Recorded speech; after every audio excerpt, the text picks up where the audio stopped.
I do not need an audio cue. Last we left... Oh god, here we go. I just heard the muffle. Suck my dick, Yankee. Bet you wasn't even at Chickamauga.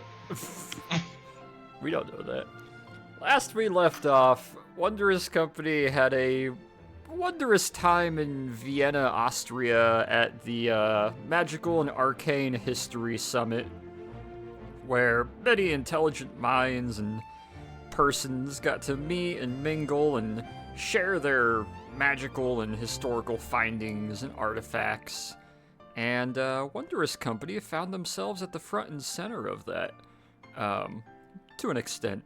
Namely, Torn, who was opted to speak on behalf of Levencroft, come to find out, at this, which was sort of co-opted for OSS needs and spying and item acquisition, to which the party did in fact acquire the item that Swinton had found needed to be nabbed.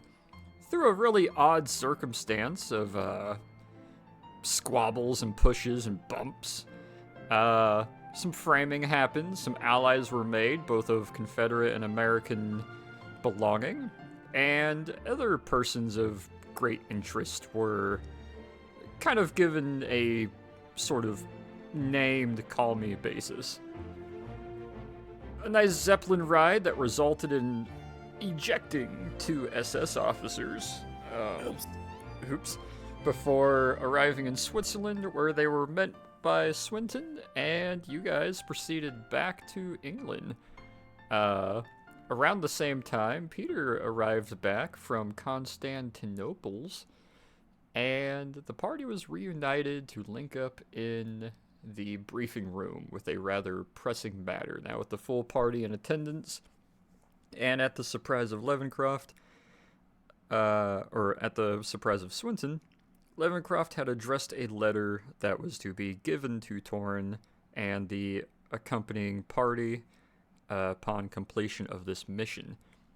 Out of adoration for the work he put into it and for the writing, and also to allow you guys a little time to eat while we get back into the mood, I am going to play that message again because it is too good not to. To a most dedicated resident. Every man in his own time will have one moment.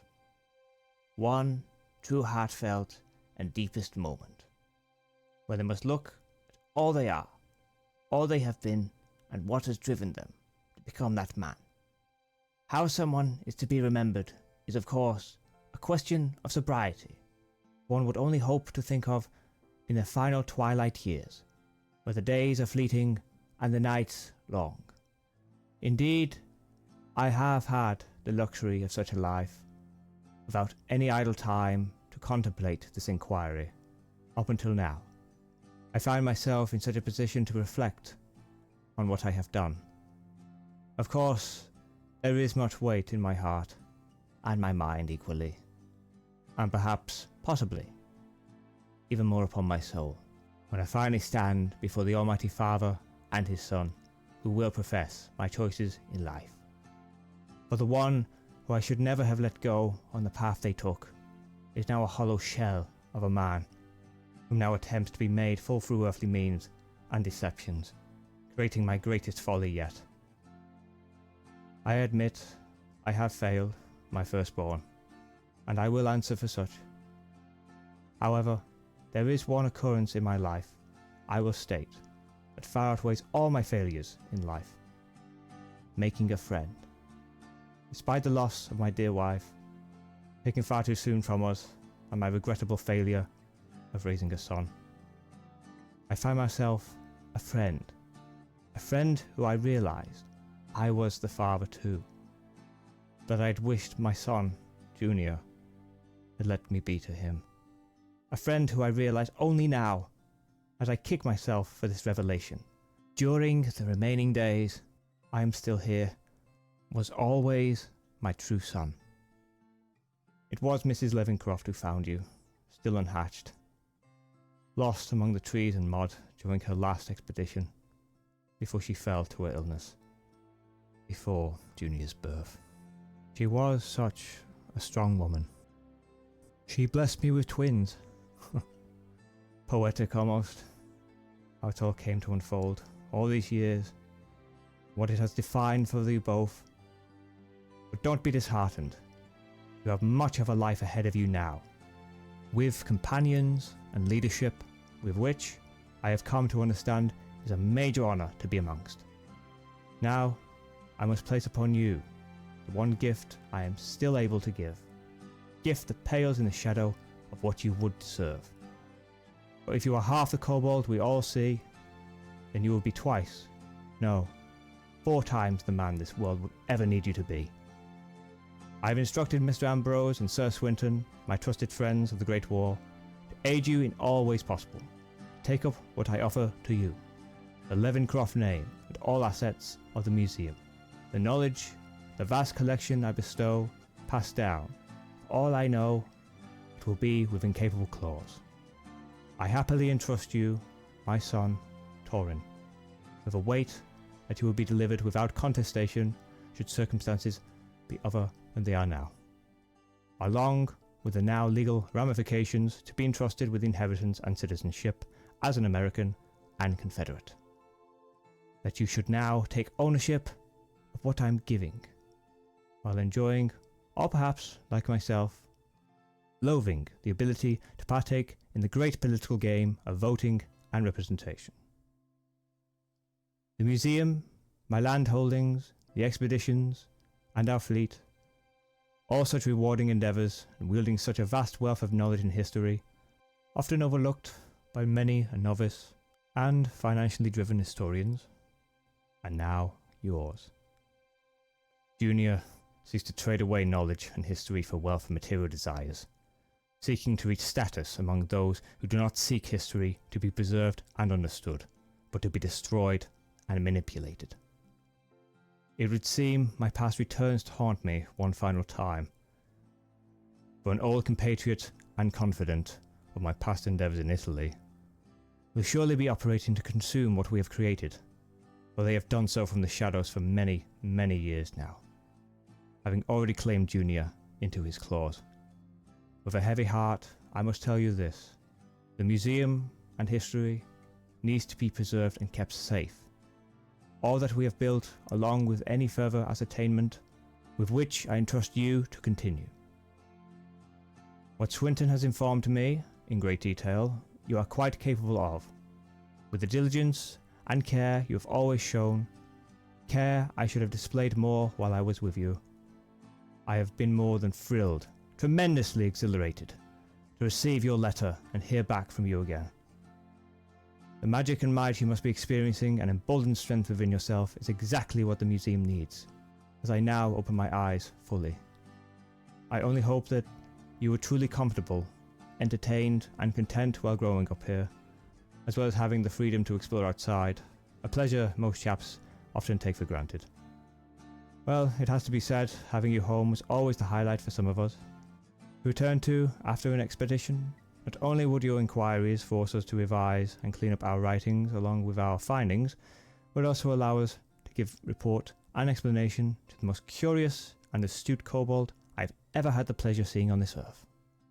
Which is why this mission and my position as speaker at the conference was relegated to you. I managed to convince Swinton to agree that it would be our first and final test to truly see that you are worthy of leading what we have accomplished so far. I am also saying test to temper Swinton's poor structural mind, but I already know you convey an excellence befitting your earned title as senior of our family name. I assure you I will rest well, knowing that I shall be awoken from my time of slumber, whether for a day or even just an hour, by yourself or perhaps one of your comrades of necromantic persuasion, whether it be months or even many, many years from now. Hence my request to be buried in an above ground and well-preserved casket, as compared to the ordinary, affordable and preferable method of cremation, so that I may again be regaled and immersed just once more in the presentation of all your newest findings in your adventures that you have yet to undertake from this day to whenever that day may be. Protect the past, defend tomorrow's history, keep safe the ninth fold. Signed, with a father's admiration, Franklin Joseph Levencroft.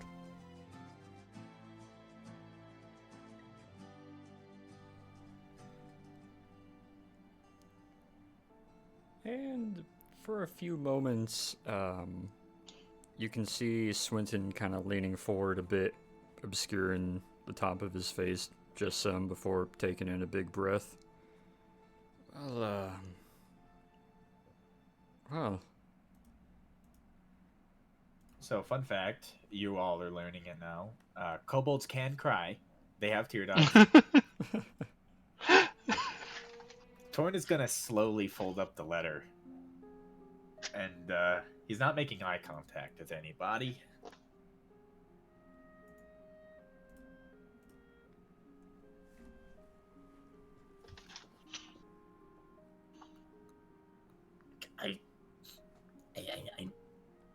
Do you mind if I step away for a bit? No, not at all. In fact, this is actually a very good time for me to bring up. Due to some of our efforts being needed elsewhere, Wondrous Company is getting 48 hours of leave. This isn't study time or preparation time. We are actually being deactivated for 48 hours before we return to standby for whatever our next mission will be. So, I implore you to take the time you need to recoup and recover, and we will meet back up here in exactly 48 hours. I do also implore you to brief and catch each other up on what you have found in our time apart, but it would seem I also have some words to exchange with Mr. Ambrose.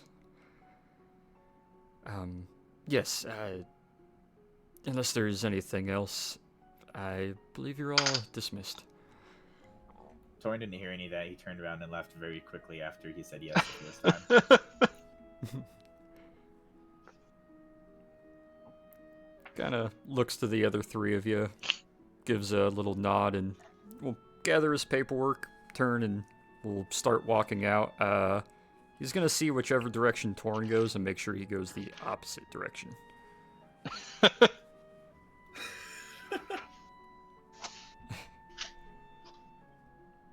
I presume, Torn is heading to his room. Okay. Because where else would you go at this moment? The Commons. No. That's a good question. Riverside, maybe. That, a shady tree somewhere far away. The A hangar. gloomy balcony.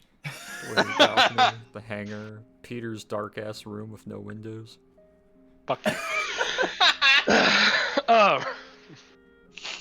I was gonna follow Torin just to make sure he's okay, not actually say anything, but if seeing he's going to his room, I'm just gonna leave him be for now. Well, that was a bombshell. Yeah, you're able to follow him down the hallway for a bit till you see him enter into his room and just kind of leave you standing there where you're at. But, very similar to preparation phase. You guys have 48 hours, however, this one doesn't necessarily follow the action and interaction. You just reasonably have 48 hours to do what you wish as you guys want. Researching, going somewhere, the plane is still yours, the town is still yours, local areas are yours. You guys have 48 hours unfiltered to do what you want with it. What time of day is it? Is it still morning, afternoonish? It is late morning, probably like 9 or 10ish in the morning, if I'm not mistaken. I might look back at the previous session back. Damn it, no, it's midnight. But no, we're just gonna go with later morning. I'm gonna go ahead and say for the next 6 or 7 hours, probably, unless someone interjects, Torin is going to be taking alone time. Understandable. What are the rest of you gonna be up to? Any place you guys would like to go? Things you'd like to do? Conversations you would like to have? With Torn staying in his room for the next 6 to 7 hours, unless, of course, called out. At some point, I would like to talk to Hachu, but does anyone else have anything they want to do? Not particularly.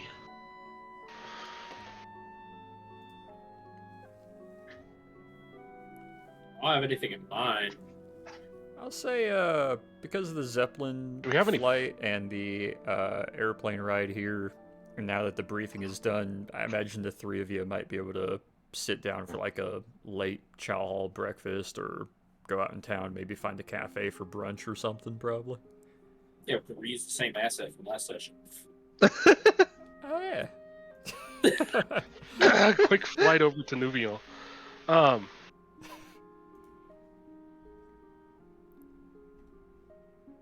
Well, I think I might wait until Torin's coming out to bring that up with everyone, now that I think about it some more.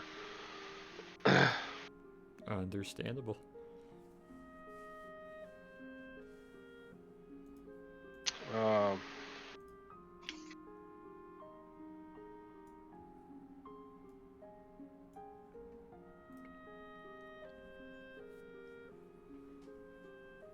You know what? I'm gonna take the time to go swap out this bottle of British vodka I've been carrying around for possible utility uses with some Finnish vodka. Ooh, okay, I see what you're... Alright, yeah, you could list that as Finnish vodka. Much more potent. Higher alcoholic volume. And a random grease and oil-soaked rag for no reason. Yeah. That's not what I was getting to at all. He's also mixing did I get diesel to? with chunks of styrofoam in a pit, don't ask why. Who said I need magic to cast Fireball? Cast Molotov Cocktail. I cast Napalm Fireball. Yeah, you'll be able to go and acquisition that and get that swapped out so you got the Finnish vodka on you.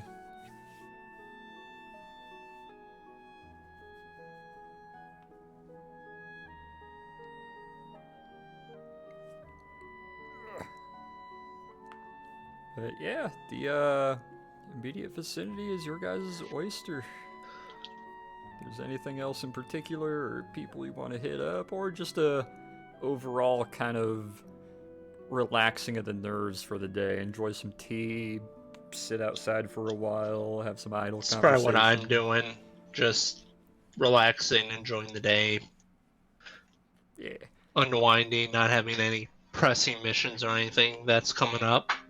If the other two of you want to do the same, unless you got something else, we could probably fast forward about 8-ish hours or so, and other than swapping out a few things and get some general prep work done, you guys are able to pretty much just vegetate for the day.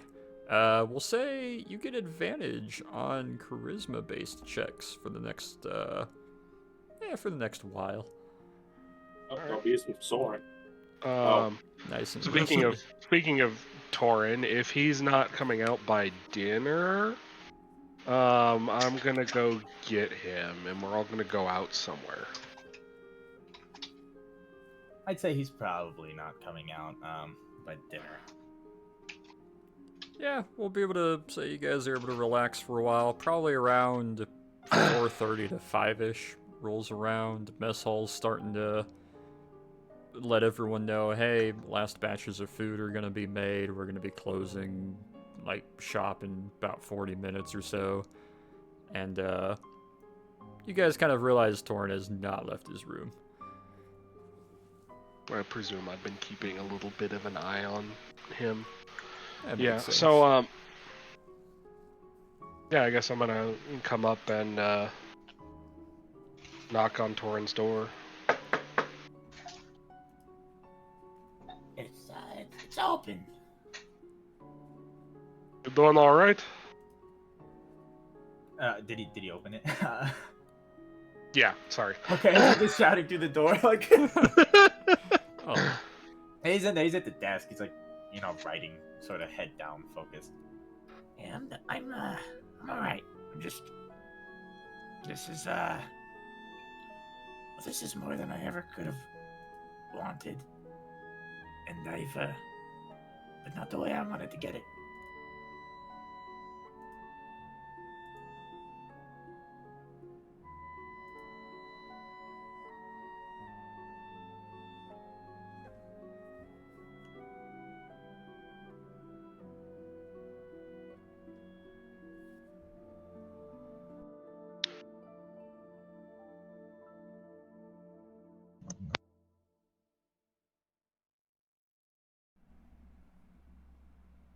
Well, I think you're going to be a good fit. Yeah,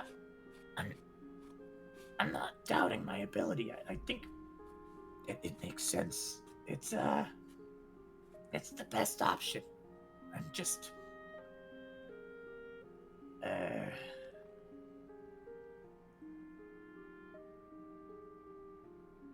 yeah,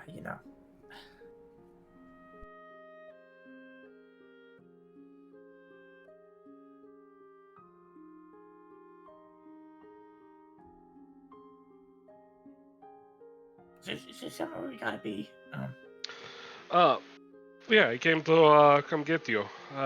We're gonna go out, get some dinner somewhere that isn't a chow hall. I've been having not chow hall food for so long, I'm not sure I'm ready to go back to it. I think I could eat. I could eat. Okay. Have you had anything today? No. Now that I think about it, no. Well, come on, we should get something then. Alright, give me 1 minute. I just gotta finish this sentence, and I will be out. What are you writing? Letters. I've got a lot of things that I need to figure out now. Yeah. I don't know where to start. More responsibility comes with more work? I suppose so, yes. I need to figure out what that work is first.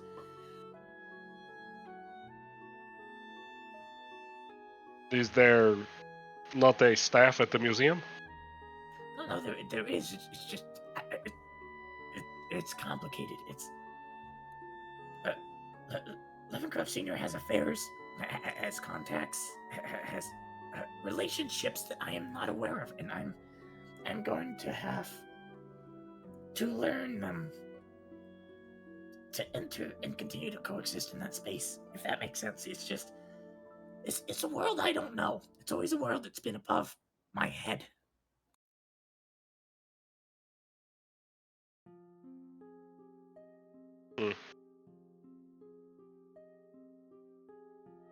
But I'm done thinking about that. Let's go eat.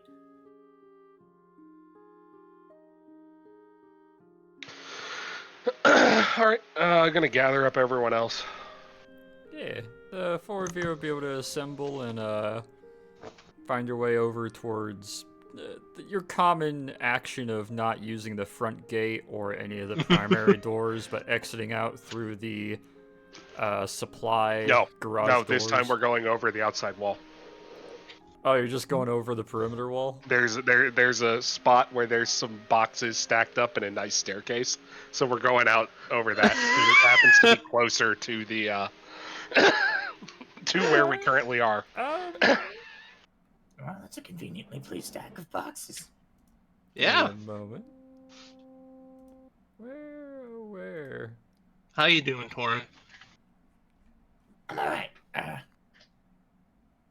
Say that mist spell we did in there really got my eyes wet there. So I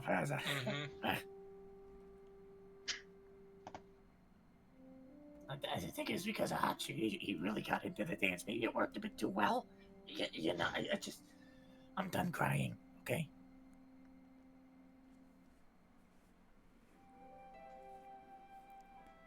You guys are walking over, kind of following Peter, who's not leading you towards a gate, but a handful of empty crates with just hay inside them that are kind of pyramid stacked against one of the walls.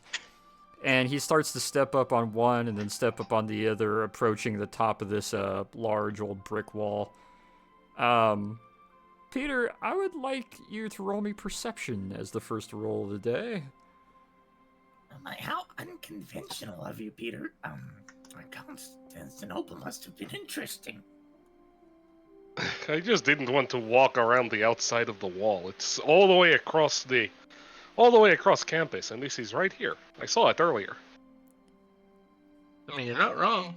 As Peter says this, embracing his inner teenage rebel, he gets up near the top of the wall, and you can kind of see it now that you're closer to it. There's a slight distortion, like a very thin, like, sheet of glass, maybe, that you can only really see when you're looking sidelong with kind of the metaphorical sheet that seems to rise up almost like a dome from the top of the wall upwards and all the way out to either side.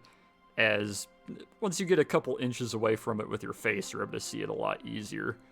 However, it's not fully corporeal. It's kind of like a magical field of sorts, it seems. I'm gonna take a guess that it's a camouflage field for the campus. I'd like to roll Arcana or Investigation on that to double check. Either way, I'm probably just gonna poke my way through it. Roll me Arcana.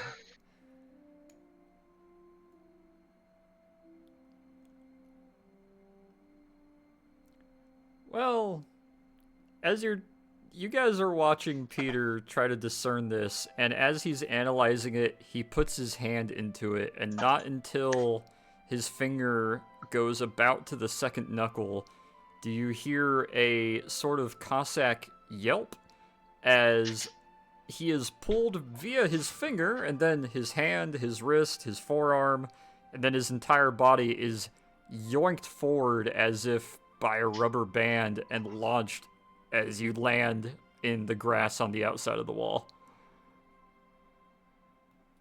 If I say something, will they be able to hear me?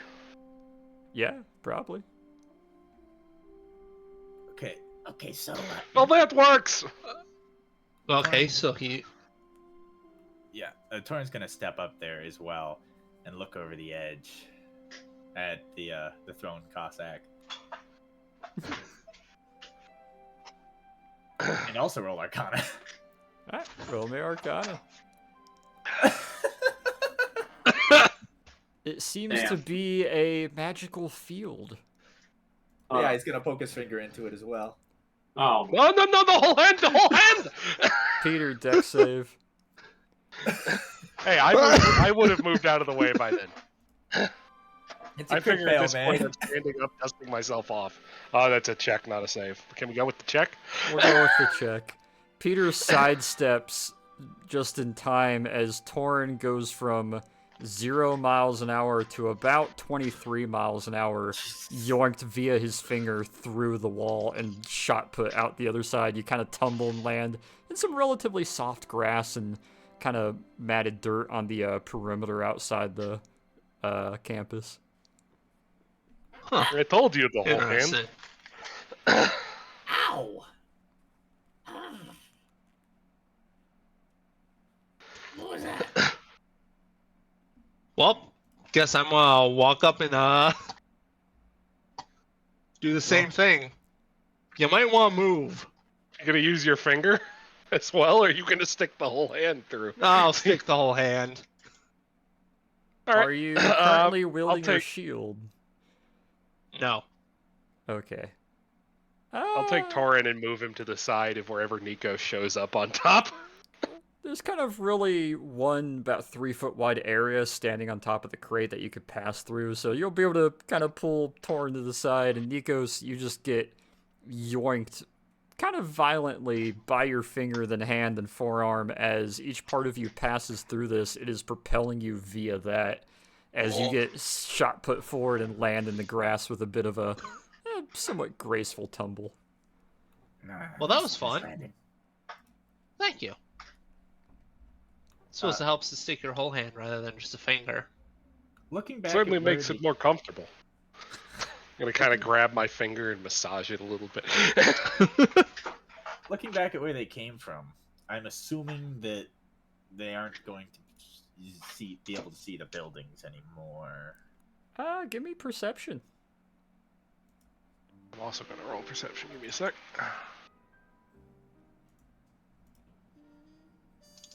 Wow. That's the Not best bad. perception rolls we've ever had. It's all right. You're on the wrong side. You haven't gone through yet. He's rolling perception from the inside. Yeah, he's rolling perception from the inside.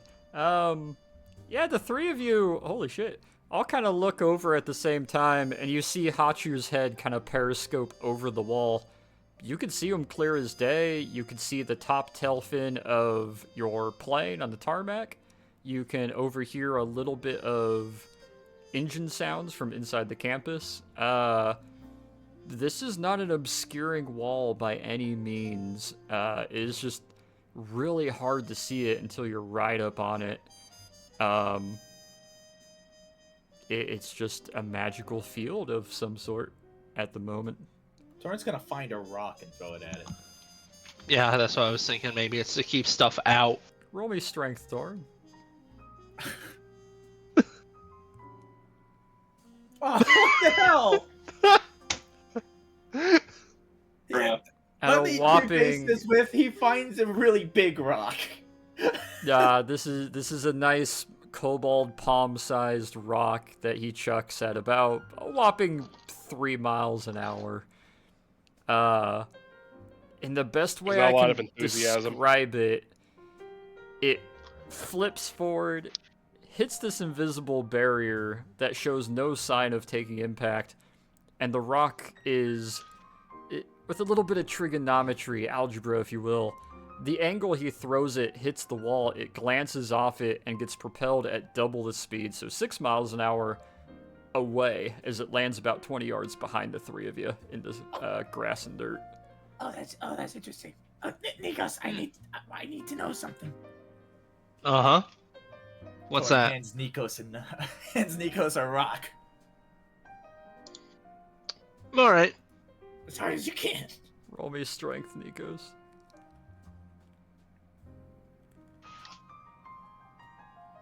Yeah, a nice, good, casual 14-mile-an-hour chuck of a rock.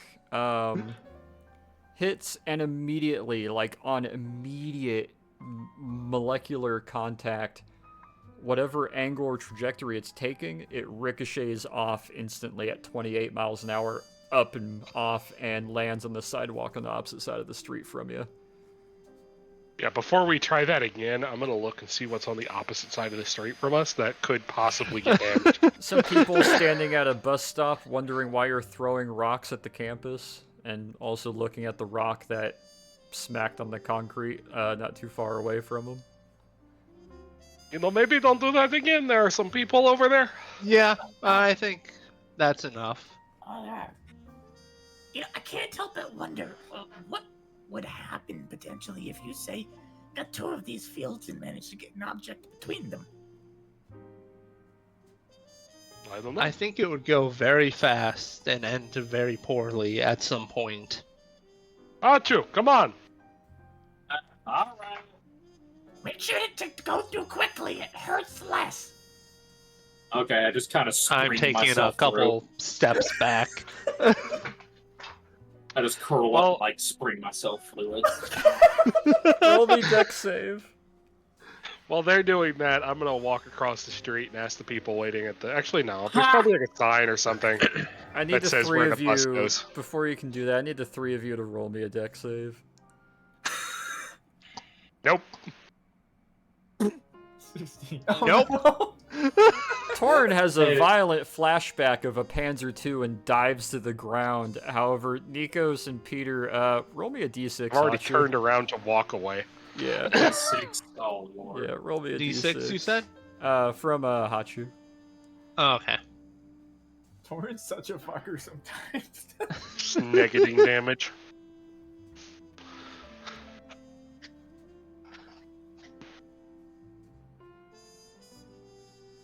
Oh, wait, no, he's actually doing a high-speed save move! So, you guys Uh-oh. know those NASCAR plastic tracks that have the spinny wheel part on either side that as soon as the NASCAR, like, little car touches it, it launches it from that point of contact? Almost like a railgun? We all grew up in the 90s, yeah. Yeah, kind of like a railgun. You got magnets on all sides pushing on something so hard it propels it. Imagine anything that comes in contact from the inside of this, or tries to impact it from the outside, the same effect. Hachu's rather large tubular form, whether spring through or not, gets propelled at twice the velocity that he kind of springs himself up there. And if you've ever physically thrown a snake, they lose all sense of shape and bodily control. And you have about an 18 to 21 foot, somewhere in that area, giant Yuan-Ti just confetti flying towards you as it will catch you in the back and catch you in the chest, Nikos, giving you both 4 bludgeoning. Take it back off as I climb to my feet. I heal the 2 of us. Hachu, are you okay? So many go too fast. That was too fast. Maybe just a touch. Man. Charisma save Oh. not to laugh. Go for it. Lord forbid I actually do what I'm told.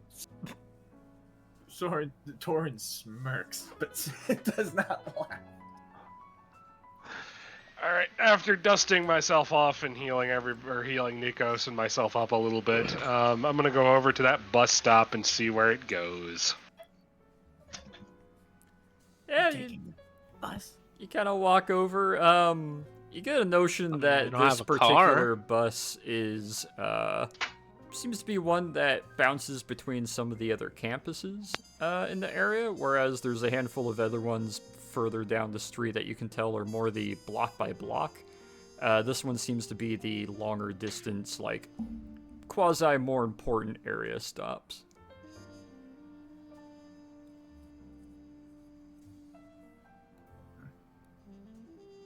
You know, I've never been around this area. What if we just, this sounds ridiculous, but what if we just get on the bus and sit and see, what? Yeah, probably not this one. This is an inter-college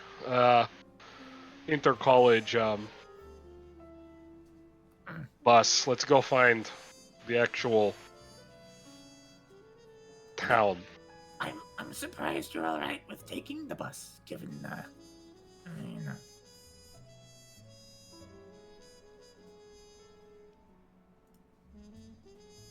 Given what? You know, never mind.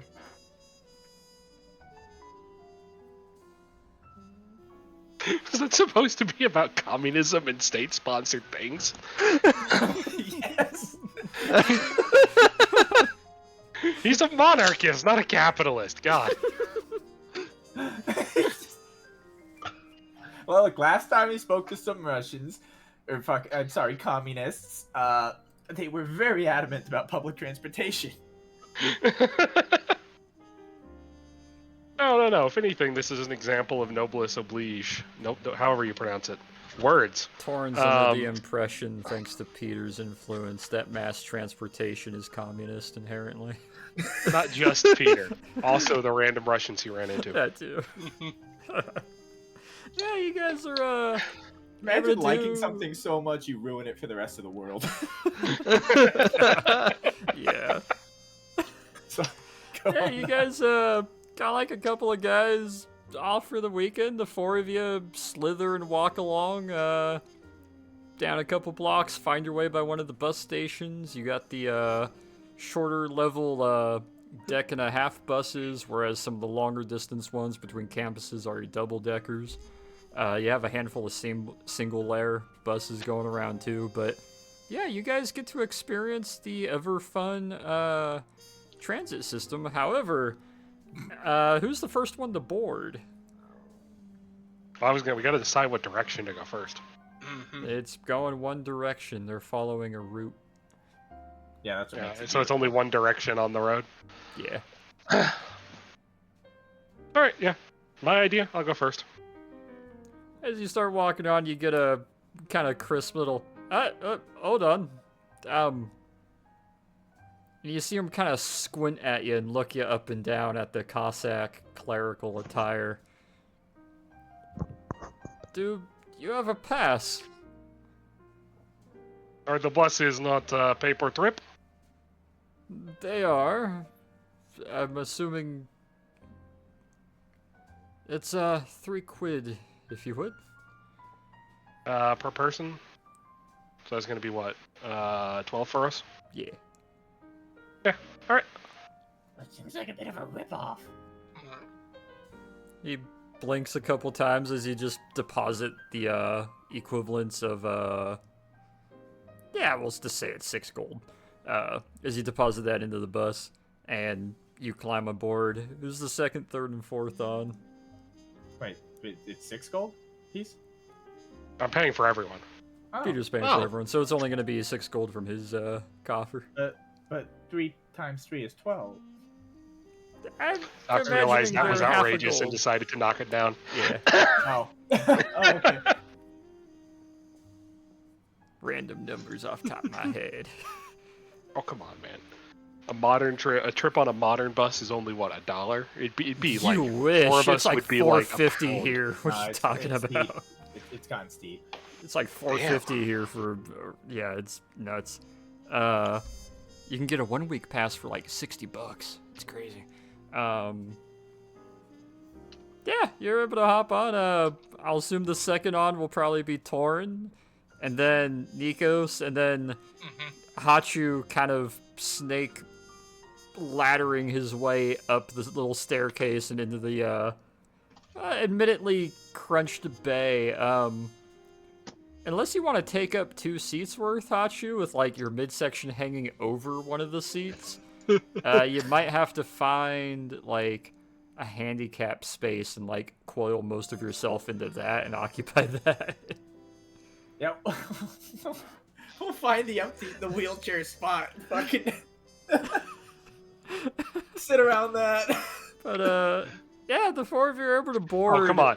There's enough non-humans in London. There's got to be like Oh, there definitely is a lot more adaptations, right? other There's gotta be- humanoids and There's got to other be like a beings here. centaur space on the bus. No, That- yet. yes. centaurs don't ride buses. They don't ride buses. And if Yeah, they the centaurs do, would probably just run. They're part Yeah, horse. run, or They they'd they just merge into traffic and run. or they'd be on top maybe. But you're kind of realizing for the first time in a while, you find yourselves a little bit sticking out. For the first time in a while, compared to a lot of the cities and a lot of the places you've been so far, there is exclusively older and middle-aged, like, English women and a handful of dudes in, like, suits sitting here reading papers, and you find yourselves the only, like, other than humans in here, aside from Peter, who still sticks out as large green Cossack. Peter can't help but feel that people are looking at us. Torin says as he is obviously carrying several weapons. He doesn't have the bar, but he does have his pistols in the whip. You Yeah, get people used do to that it. all the time. You know, funnily enough, despite the fact that I'm a kobold and sometimes a strange sight, people didn't really pay me much mind around the museum or Boston, given the fact that everything in that location was strange. I'm not very used to being looked at, actually. did not expect that emotion to hit me right now. Wow. I suppose that is because there are so many Irish in Boston. Makes you look normal. Okay. I'm curious if that elicits a response from any of the Give me British perception. passengers. Give me a perception roll. Hi, you fucking what, mate? Hey, okay. Oh, one guy's getting real mad. Nope. Nikos is a bit distracted by a somewhat whitish gray haired, somewhat older, pleasant, like purple-coated old lady with a little purse in front of her chest, who is kind of idly poking at her hair, seeing if it will fluff as tall as yours is. And you're just kind of looking at her like, huh, she just seems enamored, like, you can tell she's thinking to herself, how does his hair do that? How do I make my hair do that? Hair envy. She's adorable. It's a nice old lady. Like, how does he do that? What is that hair? Hachu, you definitely catch side-eye from one of the, kind of black-suited, gentlemen. Got his classic, like, 30s fedora on his head. It's just kind of looking at you out of the side of his eyes every couple lines that he reads in the newspaper. Just kind of looks over. Not angrily, not, like, you, but a bit of interest and also, like, should he really be on the bus at that size? Kind of contemplation. The boss Yeah. is leaning a little to one side. Just the, like, 1 degree of It's tilt to balanced it. out by Nikos and his 500 pounds of bronze armor on the other side. Oh. I need to scroll through my notes really quick here for you, Peter. Give me a moment as I scroll through. I gotta find where it went. Where did it go? Cotton Eye Joe, something. While you're doing that, I also need your notes on what kinds of restaurants are around Greenwich. British restaurants. Yeah, I'll get that in just a second. As I'm assuming we're looking out the window looking for something of interest. I'm not gonna lie, in my head, I imagine it's a lot of breakfast houses and a lot of, like, sausage and beer houses. And, like, pubs and pub food. We're on the site of the old Naval College, right? Not the, Yeah. To my knowledge, yeah. I think it's around the Naval College, the, old, what used to be, like, barracks building there, the, some of the Capitol type stuff. Well, I mean, that's, like, in downtown London, though, so there's, like... I can just imagine it now. Oh yeah, brother. That's plenty like of the- options around here. You've got tea over there, tea, eggs and tea, and biscuits. No, but that is right next to where the old dockyards were. So, like, that's the traditionally international part, I presume. So there's got to be, like, a lot of stuff there. I could see it. I mean, now it's all Indian food, but at one point in time, I presume. True. I'm looking at Google Maps now, seeing some cafes, pubs, a tortilla place. Yeah. Yeah, we'll say there's It's a pretty called even Tortilla Greenwich. multicultural mix. You got probably some Indian places. You probably got a few kind of English and like cottagecore type breakfast houses. A good amount of pubs. Pretty decent mix. At least 1 or 2 higher class, like nicer restaurants of sorts. However, you do notice, now that I found it, because I could not remember it for the life of me. Fuck. You are kind of looking as you make that comment, and you do see one female in particular is sitting there, kind of giving a little bit of a squint with her left eye only. And, because it's 19, you notice she's kind of side-eyeing you, but you can see the entirety of her face, wearing very casual, like, kind of a knit jacket, or sweater over what looks like kind of working women's casual clothes, somewhat longer lower half is a dress, very ginger blonde looking, a little bit just on the edge of heavier set, but she's only looking at you and focusing on you with her left eye, and the right eye is like kind of idly looking forward still. Like a lazy eye? No, like a chameleon would, as far as eye control. Ooh, spooky. Does she have any weapons on her that I can tell? Give me investigation.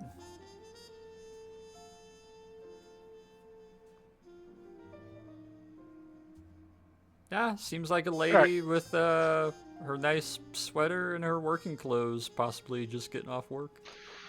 Alright, I'm gonna passively make note of her and keep an eye on her. Yeah, you guys enjoy the bus ride for a while. You end up finding your way a fair bit, at 5 or 6 blocks before you start to realize, yeah, we've passed a couple restaurants. At any point in time, you'll probably be able to hop out and walk a block or two and find yourself at somewhere to eat. What kind of restaurants I do will we ask, see? what specifically are you guys wanting to find? Like a higher class restaurant, or like a proper restaurant storefront, more of a cafe, a pub and eatery? Like, what kind of establishment are you looking for in particular? I was planning to go until we saw something interesting or completed the loop. You do roll by and see a curry house.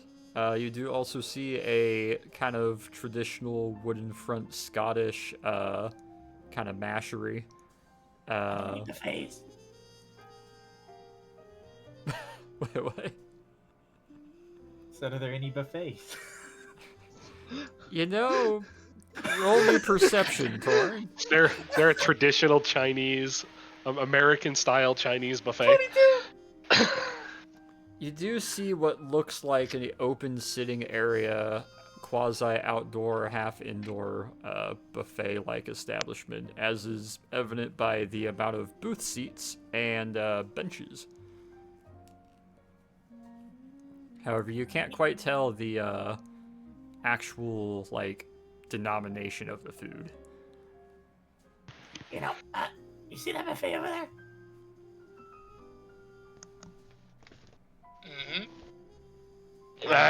Sure, why not?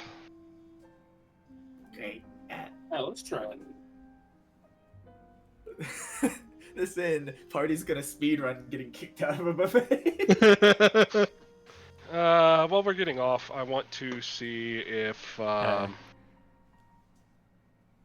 that one particular woman follows us off. Yeah, give me perception.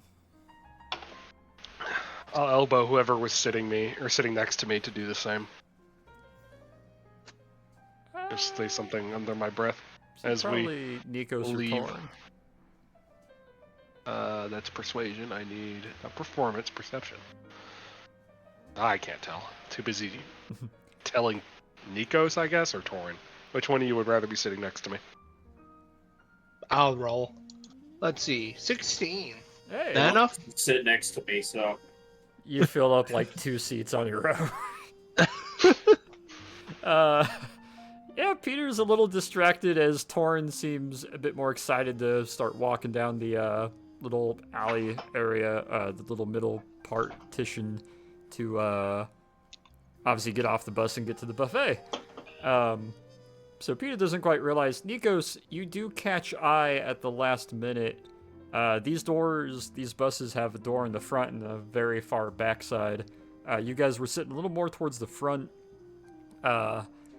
Off behind you, you notice the last few split moments of the woman leaving the bus, going down the steps, but what's the best way to describe it? You ever push something on like a omnidirectional dolly and it's like really smooth as it rolls around? Her body, at least the upper half that you can see, is just moving very, very smoothly as she goes down and hits the sidewalk and starts going down the sidewalk. You won't be able to get eyes on her again until you exit the bus with the others. Is she going with us or away from us? She's going away from you at the moment. But she still got off at the same time. Yeah. Curious.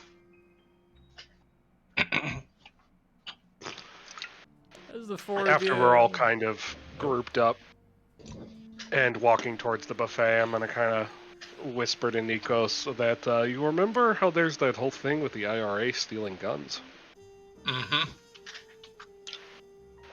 Just curiosity. Perhaps nothing will come of it. Maybe. But then Keep again, an eye out knowing for it. our luck, Well, I hope they wait until after we've eaten. Give me a... Can't wait to Would find at out least we're be walking into an Irish polite of them. buffet. Give me a quick little... Potatoes as far as the eye can see. disadvantage perception from Nikos and Peter as the four of you fully disembark the bus and Man, I are can walking barely down pass the without sidewalk. disadvantage. Why do you think I would fucking pass with it? You know, worst thing is, one of those would have been a natural nat 20. Yep. Oh. Damn, that is unfortunate. Damn. Yeah, you guys, the two of you, as the four are starting to walk towards the buffet, Torn kind of taking point, Hachu kind of shadowing beside you, simply from stature. You guys have this discussion as you look down, and Peter, you barely catch the edge of it, literally meeting the AC, barely. You see her very casually kind of hover walking, maybe 8 inches taller than everybody else on the small crowd on the sidewalk that are walking. Even though she is the same human proportions as pretty much everybody else. You catch at the very last moment as she rounds the corner. She's not in a hurry, she's not hastily at any speed. It's a very casual pace. You do notice under the dress is not 2 feet or 2 legs walking. You catch the end parts of what seems to be 3 of multiple legs that come to very sharp points, walking and kind of moving underneath her. You get the idea that she walks exceptionally smoothly because there is a large number of legs underneath her to do so. Okay. She rounding the corner towards us or away from us? Away from you and out of sight. Okay. Well, what is this buffet we're walking up to? What's the title? What are they calling it? Is it O'Flannery's Irish Buffet? All you can eat Potatoes as far beer. as you can see. Oh, Flannery's. It's all you can eat beer.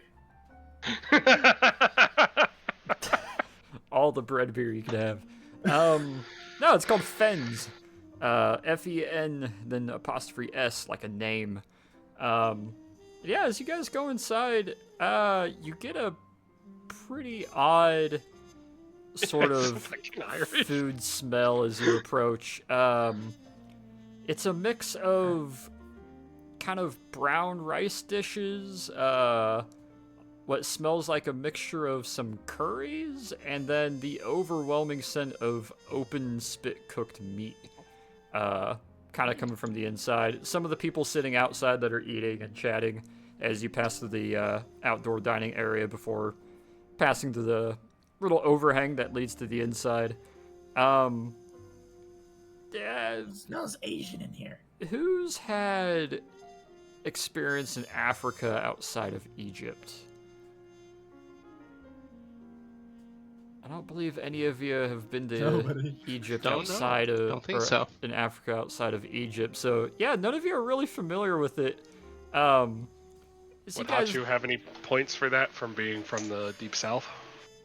yeah, Southern cooking is wildly different from South African Yeah, but there is also cuisine. he is black.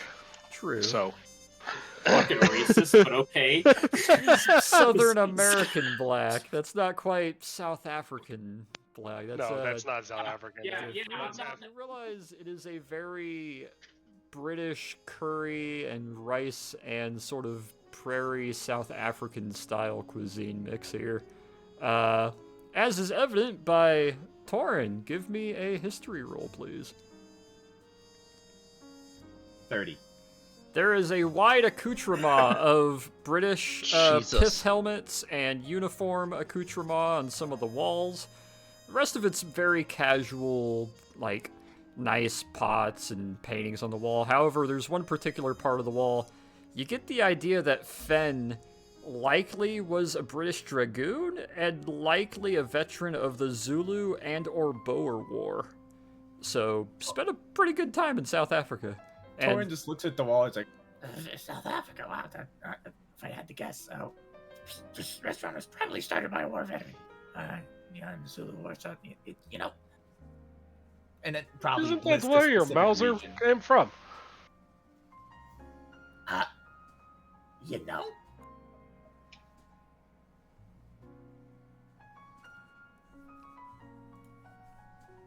he's reading his notes. It's like, no, I'm not. No. Yeah, it is.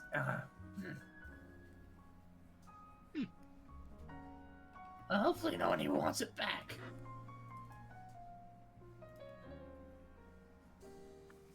Let's eat. As you guys walk in, you're able to see that there's a handful of empty, kind of larger booths along the wall, and then a couple of, kind of like almost picnic-style benches. Nicer made ones, but it's a very seat-yourself kind of establishment, it seems. So is this like a proper buffet where we have to just go up and get food, or is this like just sit down and order type thing? There is a larger window in the back, and you can see where there is a handful of, kind of like not quite cafeteria style, but a couple tables that seem to have some food and utensils and stuff put atop it with a couple big stacks of plates.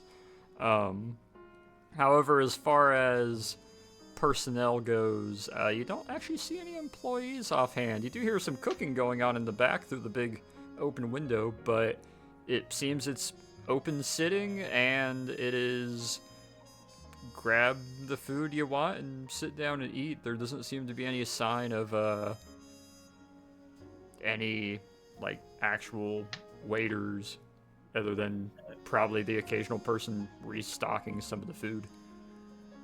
Where do we pay? That's a good question. Can I roll perception? What are you trying to perceive? Where do we pay? Their lineage, back to the beginning. Yeah, roll me perception, Peter. I can see your denim. Nope. You have no idea. Here, I might have an idea.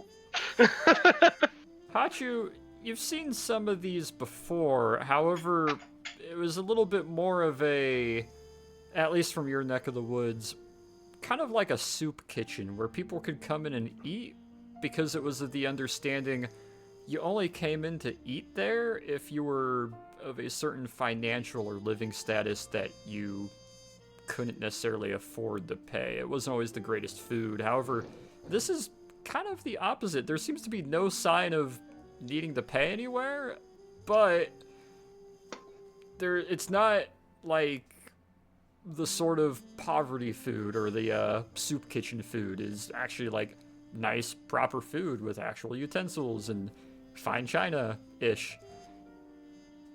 So it's kind of a odd mix compared to what you may have been a little more used to seeing. But you don't see any place to pay. Huh. Well, I don't see anywhere we would pay for anything. They can't just be giving it out for free, though, right? Like we have to pay. There's no way. I guess we sit down and get food and wait. I don't know. That's probably not how this works.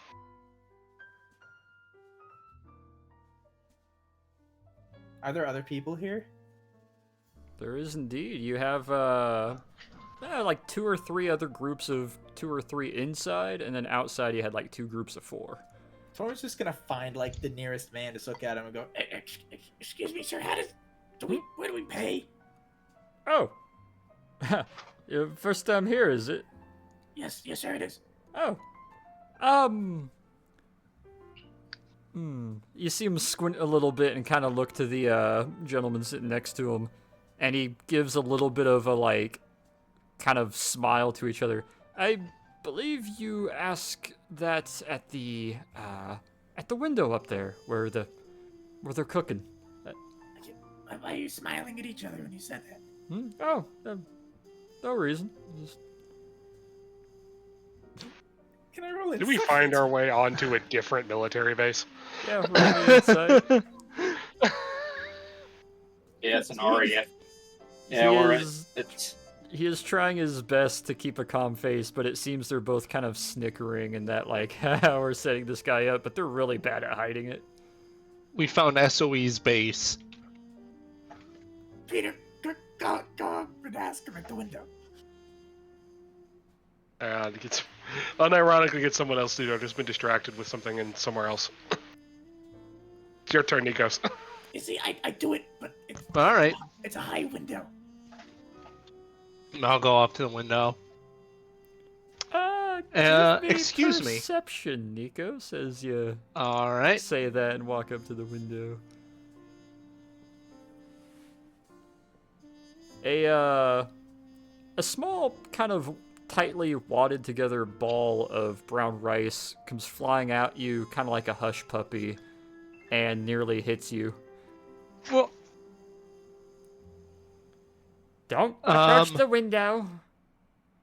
I'm sorry. If I'll you need take food, step or get two a back. plate, get some food, eat what you need, and then be on your way. But how do we pay?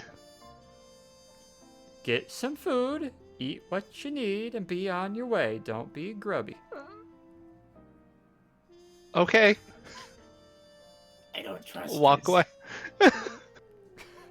Did we find our way onto another military base? Or are we literally at a soup kitchen? I don't like this. Well, they don't want to pay apparently. Nothing is free in this world. I don't trust this.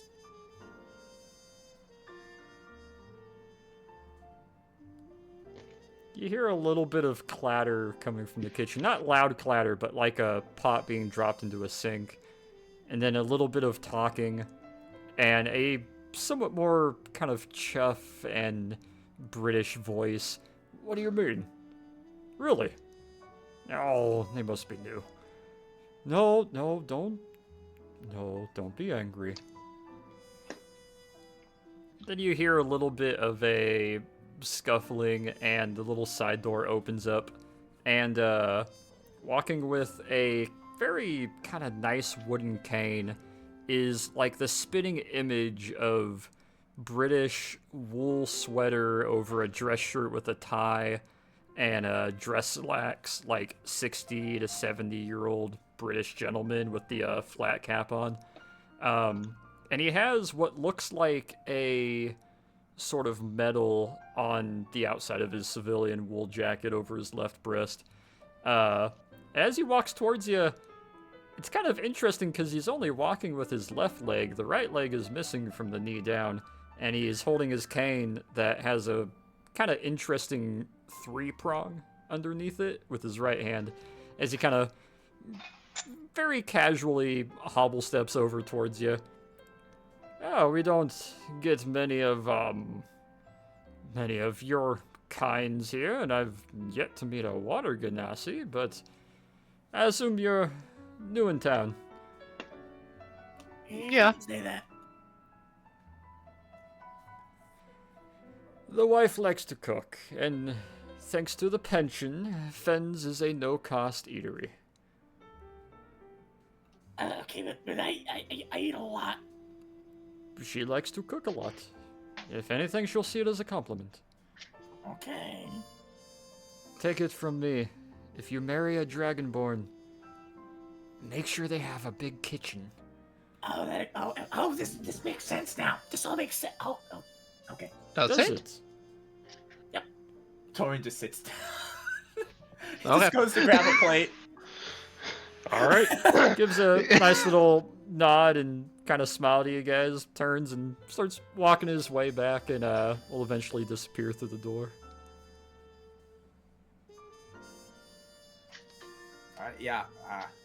Start loading up plates. This plate's gonna Alright, get fucking well. piled up.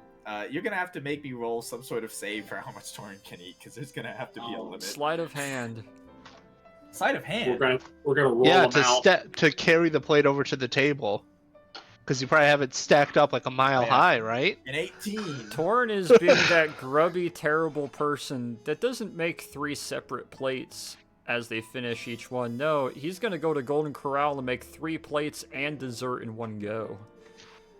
Ew, But- with the Golden Corral. Ew. He manages to do it and makes it back to the booth and sits down. You got a nice curry plate. You got a bunch of rice stacked with some chicken. You got another one of like steak strips. You got one that's just straight up mashed potatoes with a big fucking thick ass sausage slammed on top of it. Yeah.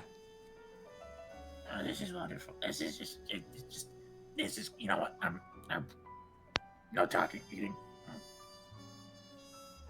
It is actually very well made food. This is quite good. So how does the wife being a dragonborn make sense? I suppose it's the hoarding thing, except instead of gold, it's customers. Mm. It's just something like that. It's just, eating is kind of, a thing for dragons, you know. It's hard to explain. It's.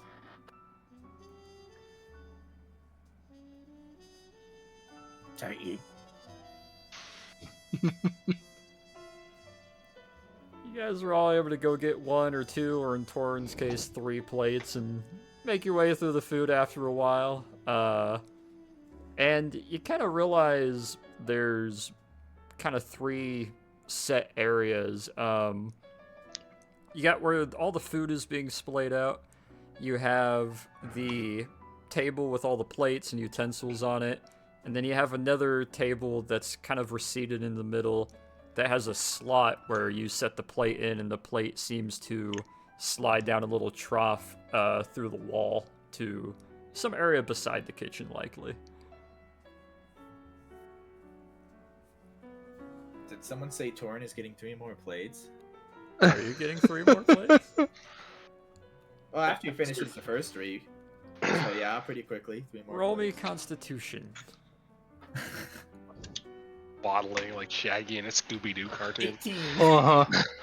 Torn is the epitome of a Hanna-Barbera cartoon. He is destroying a lot of this food to the point that... Torn, roll me Perception. So do you think he regrets giving it all away for free yet? We'll see. 3 of you are sitting there as Torrin's getting his next serving, and you can see him grab with the little pinchers the very last banger, like sausage in one of the trays, sets it on his plate, and starts to walk. Torrin, you find yourself walking in place, your feet are just kind of scooting, and it's like you're being held by the midsection.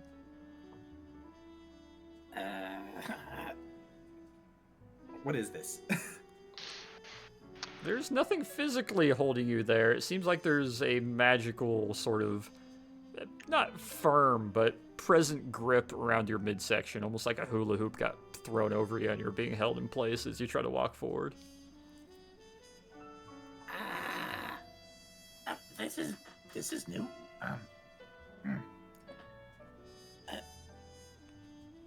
Small dragon is hungry. Who? You have no idea! Uh-huh. You need more food? Who is Yes, talking? you need food. Small dragon need food. Kobolds grow to become big dragons. That's not exactly. I just look at him and go, oh. The party is going to witness Torin be picked up by the waist magically, and is hovered towards the window. Torin, roll me dexterity. Oh man, maybe I should pay him. This is great. 6. Kind of like the stormtrooper hitting his head passing the door. Torin's horns make a little cling as the back of his head hits the top of the window. You He is pulled into the kitchen, and you see him disappear around the corner. Torn, you are met by the embrace of a large, very rotund, very happy, maybe 8-foot-tall dragonborn female who's just pulling you into her chest, hugging you, wearing a nice big old apron and some casual clothes, and there is a large assortment of multiple stoves and kitchenware around her on all sides as she is just mass-producing food. I appreciate it. Watch, don't squeeze the stomach. I just... She grabs you by the hips like a Tom and Jerry cartoon, walks over with you, arms fully outstretched, sits you down in a little chair with its own little table at the side of the kitchen, and starts setting out plates and is directly just very quickly grabbing a lot of food and just putting it on plates for you. And we never saw Torn again. What is this? I Both see the best you. and worst day of your life. I see you met the wife. Let him breathe. I'm sure he's only so hungry. No, he eats all the food. Okay. This is some sort of... Just eat what she gives you, and hopefully you won't explode. You've taken enough plates to flatter her, so you may need to be willing to take some home with you. That's fine, I can take... Guys, I feel like this is some sort of karma based on my past actions! And look, just see it as reward for your recent actions instead. The three of you can now see it as she does a couple paces back and forth in front of the window. Yeah, it's about an 8-foot tall, maybe 230, 240 pound, not fat, but wide, muscular dragonborn female, very darkish gray and black, and she is just walking back and forth, prepping more food and going into overhaul. Seems very happy, kind of bouncy to her step, and yeah, she puts another 3 full plates of food in front of you, like fresh off the grill, Torn. The old man is just standing a little bit behind you, kind of leaning on his cane. So, what's the name? Oh, it's Torn. Torn Levencroft. Wow, that is a lot of food. It smells divine. Oh, she's being a bit slower today, if you could believe that. You know, I don't think I can.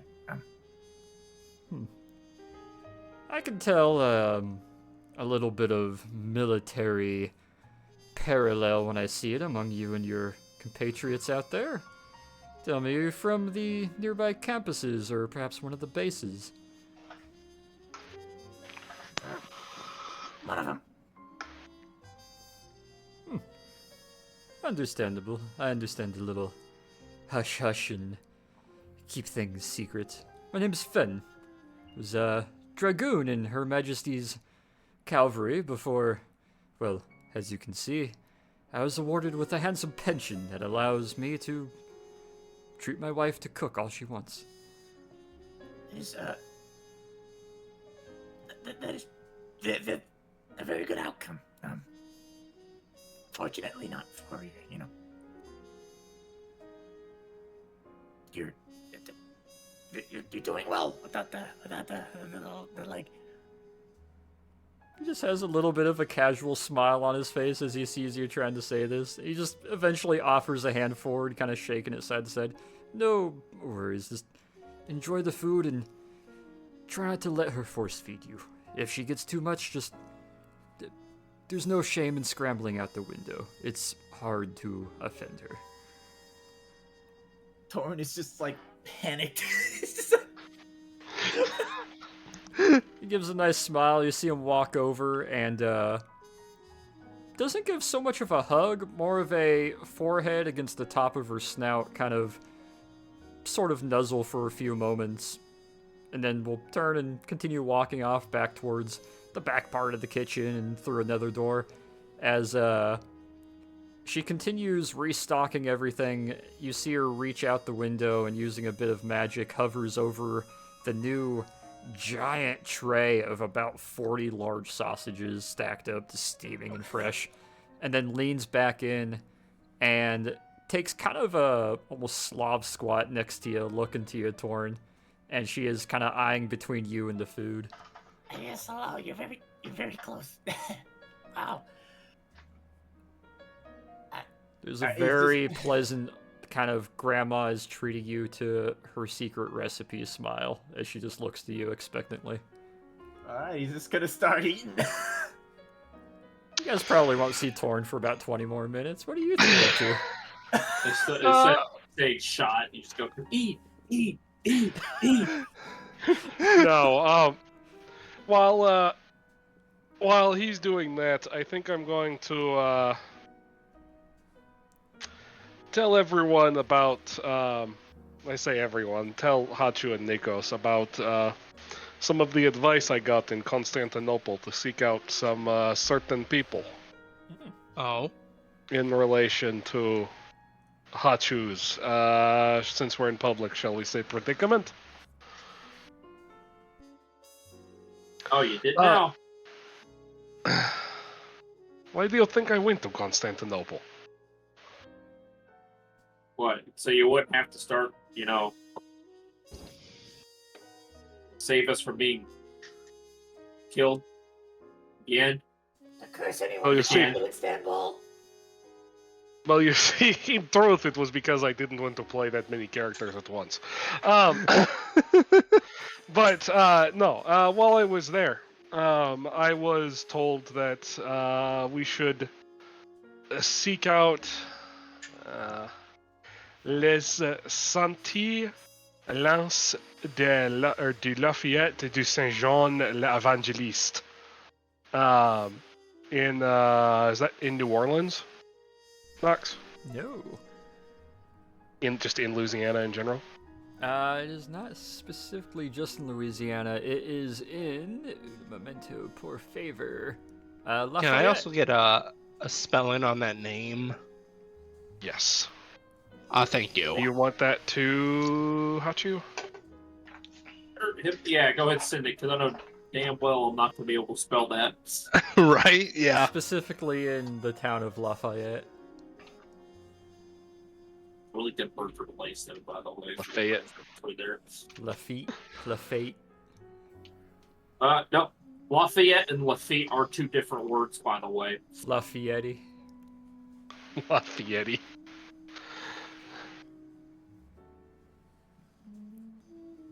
Home of Guy Fieri's Burgers and Drives and Dives. I don't think so. Ma'am, please, I insist. I can eat the sausage myself. No, you growing kobold. Ma'am, I am 25! On top of that, apparently some people with experience in such things managed to escape from the incident in Capuchin. Oh. And have been spotted wandering all over Europe.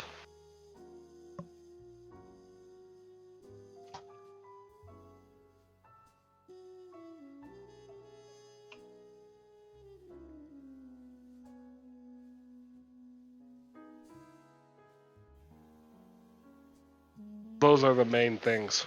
I do not, as much as I value our abilities, I do not think we are smart enough to negotiate our way out without screwing it up. Yeah. Yeah, you're probably right. Unless you happen to know someone who is an expert in such things that I do not know.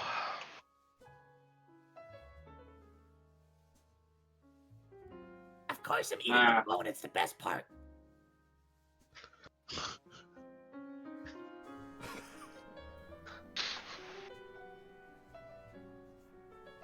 He seems like he's having a good time over there. But yeah, I don't know anybody say, this might be our best lead. That said, I think after a little break is over, we should probably make our way over to the New World. I believe we have some possible work in Boston. Given some recent events, I think that is probably where we should go first. Yeah, I agree.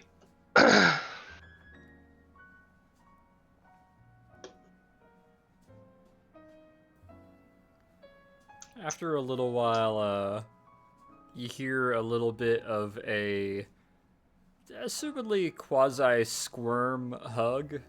As Torn, you are hugged and thanked multiple times in Draconic, of all things.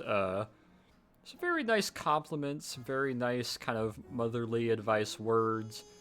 As you are hugged by the large dragonborn woman who then magically hefts you, deposits you back through the window in Can front he of the fit floor. through the window? If not, she'll rotate him to fit through. He fits through the window. You can fit through the window. No, yeah, it's Scooby-Doo logic. You get hovered out and you get deposited. Torn looks 10 to 12 pounds heavier, maybe. And hovered out in front of you is a large tray of what seems to be some of the bones, some of the gizzards, some other parts of food that you seem to show a bit of interest in, and a nice little mound of sausages on a tray that seems like one that they don't need to keep, that they're just kind of giving to you. As he first appears from the door or window, however he's coming out, I'm gonna kind of lean over to Hachu and say, "You can kiss levitate on Torin, right?"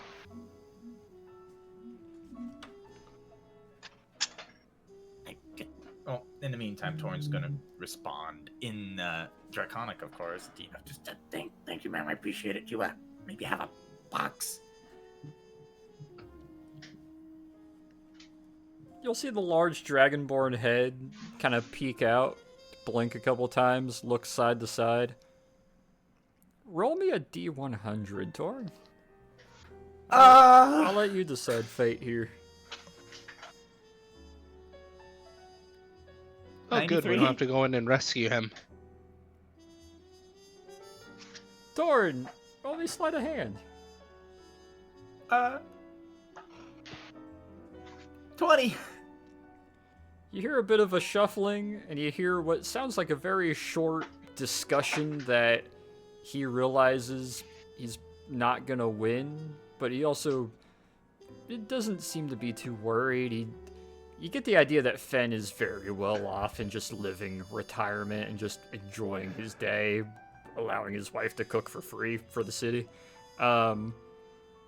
A sort of crumpled bag comes flying out at you, and you catch it. It's kind of like a water skin of sorts with a drawstring on the end, but it feels very flumpy and kind of empty, but it's almost like quarter-inch thick leather. You did not. You did not. Ma'am, this is a bag. Still in Draconic. Raises up and in Draconic. He has many of them. He has 5, maybe 6 of them. He find them when he find me. He used them for trinkets and small baubles. They yours. Enjoy. I'm gonna roll Arcana on this. Roll me Arcana. A 12. It's a baggie with a drawstring. A leather bag with a drawstring. It's about water skin sized, but you're not really sure what. Okay, so I know what it is. And you shouldn't have done that. Oh no! There's a caveat to it. There's a caveat, don't worry. Oh. Now I really know what it is.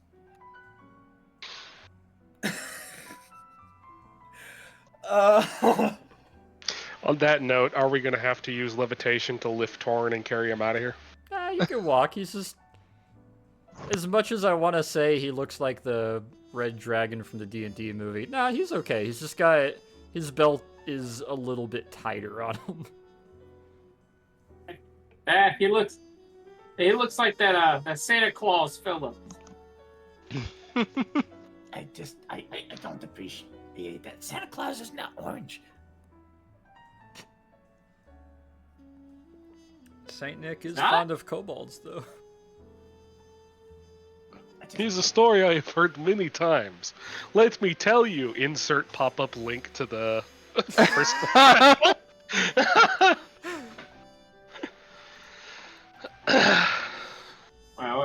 He's not orange?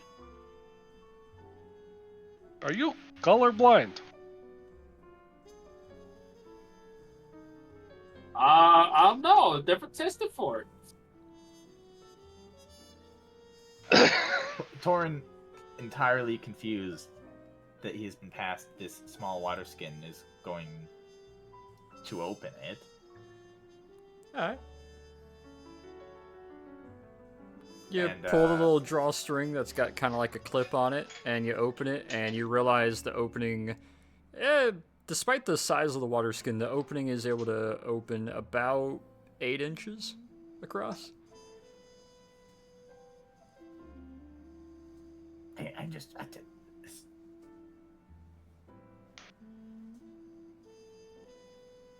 Yeah, he's just. He doesn't know what. He's just standing there looking at this. Yeah, it's just a open bag. You can't see inside it. It's very dark inside, but it's just Are you gonna put it in your little cobalt bag or not? Put what in? Wait, what? The food. The food. That's that's not how it. I guess we'll put a sausage in, and then another sausage, and then another sausage. You know, we're just gonna keep going. As it passes through the threshold into the darker, albeit very small interior, it seems to kind of disappear into a void as you drop it in there.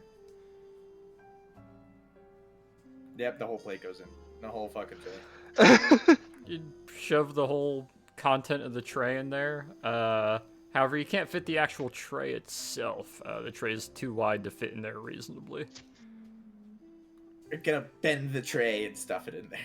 Give me strength to bend this aluminum mesh tray. 13. You start trying to bend the corners, and you put your foot on the middle of it at one point to bend it on the floor, and you kind of taco this larger tray and feed it down in there, and it just kind of clown trick disappears past the threshold. Yeah, okay. Did you just see him put that whole plate in there? He's big. Why would he not be able to fit things in big? Come on, let's get back to the college. The bag is All right. still the size of a water skin, though. No comment. Torin is still just 1,000 yards there. Huh. I don't understand. You mind if I take a look at it? Sure, you know. Arcana. Roll me Arcana as you take the. Let's go! Alright, Jesus. I'm gonna DM you here. I know what it is. I know what you've done, Nox.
There you go.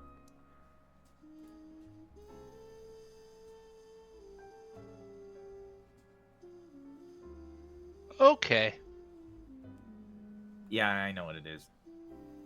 Well, not exactly. It isn't a full bag of clean. Yeah, I know. You saw what now? It's not a full bag of holding, but Is it a doggy bag of holding? essentially, it can hold up to 5 square foot of food and water. Well, that's normally what they use it for, but I suppose you can put whatever you want in there. Like a He's plate. filled it up with 4 square meters of sausages. Now hand it back. It's just a. I just. Alright, Nox. Yeah? Yeah? What? You rolled a 93! I just want to make sure it's not a bag of devouring. No, maybe. It's a small water skin bag. Opens up with the drawstring to stretch to a max of about 8 inches wide. Doesn't There you seem go. to I change DM'd it. size at all, but yeah, you can fit. From the Boer War, it's how a lot of the Boers moved food and water to places that needed it. They enchanted So, I these mean- water skins. You Okay. could call it a bag of devouring. Oh no! So I just wanted to make sure Nox had given me an item that could insta-kill a character. I metagamed a little bit there. So you can't put people in it, because this one, unlike the bag of holding, doesn't shrink things that go into it. Normal bag of holding, if you shove somebody's head into it, their whole body gets sucked in, and you kill them. Yeah, no, I mean, Also because they die from fall damage, because it is a massive space. This is just a about 5 square foot ration pack of a bag, essentially, that Yeah. only I- opens I to need 8 to- inches. We need to call it the doggy bag of holding. no, I just again, I just wanted to make sure it wasn't a bag of devouring. Shame you didn't roll 100, then we would have gotten a full bag of Well, give me investigation, Torn.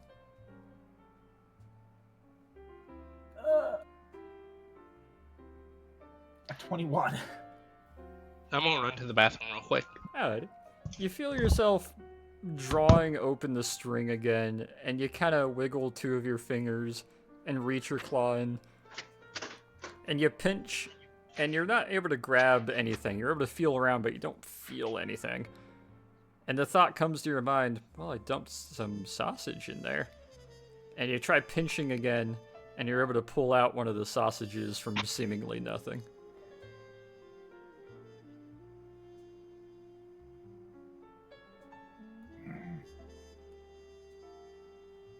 Okay. Alright, after this, like, 2 minutes of just being completely perplexed, he's just gonna, like, half shout thank you in Draconic. You get a nice, kind of quick half wave and a Draconic. You're welcome.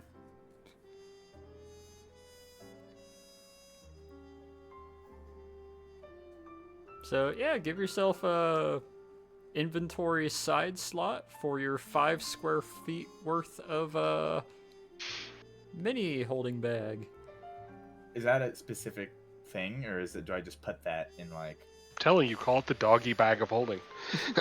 Wherever you want to put it in your notes, it is a magical item, so you can add it to your magical item list. However, whatever is in there, you will want to keep track of as a separate inventory. I'll put that one under bio. That works. As of right now, you have 22 large sausages, 12 ribs and bones, and like 2 pounds of rice.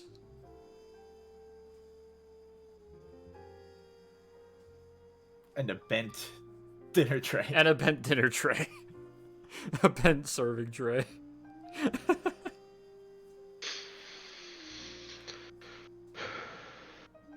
Just to send a kobold in the middle of the restaurant, just and shoving this thing into a bag.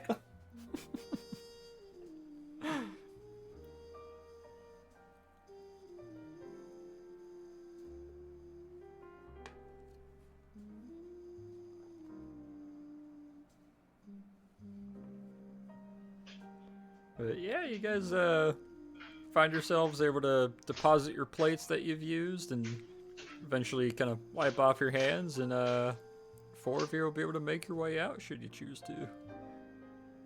Yeah. It's nice and cooler later evening, pushing like maybe 7:30 to 8ish, maybe 8:30. That was one of the stranger experiences I've had in my life. I'm gonna say we go back there again. I mean, you should. Statistically, you can eat a lot more than you could eat me amounts. The food of was good. You should go back. I think she'd really like you. Specifically, That and they did give us some magic item to take leftovers out in.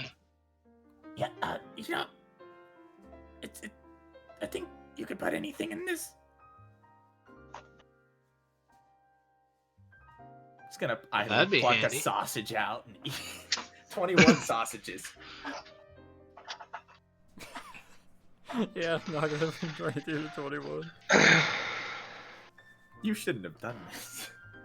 I wouldn't have like an ammo belt on me, so I was gonna say I flick him a bullet and see if he can pull it out, but no. This little bag is a chaos agent, dude. You know what? I'm gonna flick him like a 1 pence coin or something, and say, see if you can pull that back out. Yeah, he'll drop it in, Alright.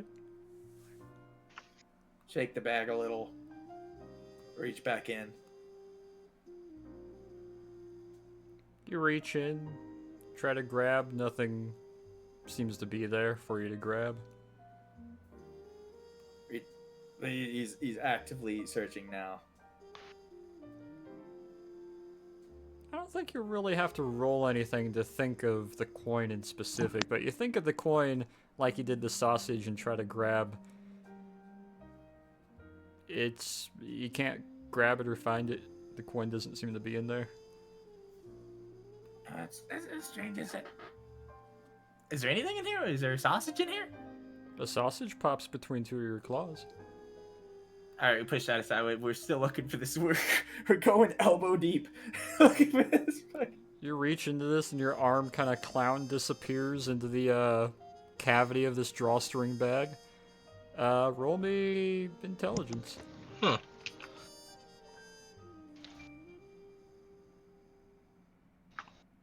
I can't find it. God, this is ridiculous. I think your coin might be gone. If there is a coin in there, you can't find it. I'm sorry. In his frustration, Torrid is going to pull his arm out of the bag, lift it up, and turn it upside down and try to look into it. You give it a shake.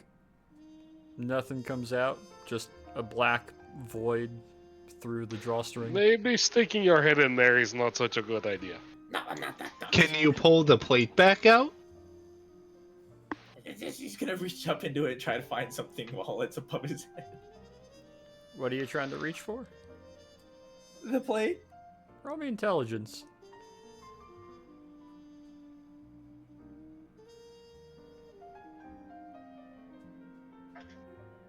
$23. You reach in there, you try to feel for it, you think of the plate, and no matter how many times you grip your claws, no plate seems to be findable.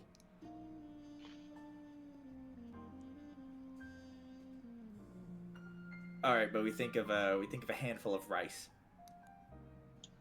Your hand fills with a kind of kobold hand claws full of palm full of rice as you pull your hand out, and some of the cooked rice kind of falls out of your hand. So just to paint this picture, Torrin was like getting frustrated with this, and he's thrusting his hand in and out of the bag, and each time he's got like a sausage or like a rib bone or like rice, and it's just in out. I have a lot of random shit in my pockets, so hang on. It only works when I think of food. So it can only have food in there then? With that intelligence check, Never mind. are those items in there still? If they were in there, they don't seem to be, or you're just not thinking correctly. It Do any seems of you to have- pull out whatever you think about. Do either of you have any of those ration cans we bring with us? I want to throw one in there and see if it comes back out in the packaging or not. That's a good idea. I didn't bring any with me, though. Prior to this, I was patting myself down, seeing if I had any on me. Checking through all my pockets. Torin turns the bag inside out. No! No! They amended that in 5e. I did not. I need all of you to make a dex save. What? Oh. Son of a bitch. Oh, you got lucky this time. Nikos, you unfortunately fare the worst. Everybody else passes. As you're able to dive to the side or duck or just throw your arms up in front of your heads and faces. Does anybody remember a really obscure scene from Invader Zim where the new kid shows up and their dad works for the hot dog factory and the classroom explodes like a claymore and hot dogs and just bludgeons kids to death? No, you know what? Bonus action, I can get my shield to me, and I'll hide behind that. It's not gonna get to you in time. Fuck you. You try to Captain America your shield to you, and all of you fare relatively okay, getting hit by a bunch of rice like it's being fired out of a t-shirt cannon. But Nikos, you just take like 17 of the 21 sausages and bangers just straight to the face and chest, and you take 3 bludgeoning. Take that 3 bludgeoning off. As presumably the reason why I make it out is because I'm on the other side of you. Yeah, all of you get pelted with a little too much rice, almost like it was almost like when you're at someone that's jaded that you got married at a wedding and they're supposed to throw rice at you, but they're throwing it just a little too hard. It's like, oh, what the hell? Fuck! However, the red telephone booth a little ways away does have 3 of the 18 some odd ribs and bones embedded in the glass. I'm gonna walk over there and I'm gonna start fixing it. That could have been bad. You know, my apologies. I just... Oh, it's fine. I only got concussed by a sausage. You know, it's a new sentence I get. I doubt anyone's ever really said that before. 2 pounds of rice, 21 sausages, and a handful of ribs and bones are now scattered over about a 10-foot area. While I'm sitting there pulling the ribs out of the phone booth and fixing the holes, I'm gonna kind of look at you guys, giving the implication that you should at least pretend to try and clean this up. Yeah. Just any sign of that coin or the serving tray? They're gone. So I've come to a conclusion to experimentation. Anything that isn't food that you put in this is 15 miles an hour. forever. Or it's gone somewhere else entirely. I don't know. I just she just gave me this. This is a ridiculously powerful magical item, and I just gave me this. Yes, sure. I'll hate you as a customer. Well, now we really have to go back. Yeah. Yeah, Torn's gonna uninside out the bag and regret wasting all that food. You kind of have to grab the edges of it and curl it back in with your fingers as you pull it back into itself, and you can see the kind of dark void reestablishes as it fully kind of vacuums itself back into the regular water skin that it was. And it's now a 8-inch wide opening on top of a water skin again, like it was before. And it's got a nice little drawstring to cinch it closed.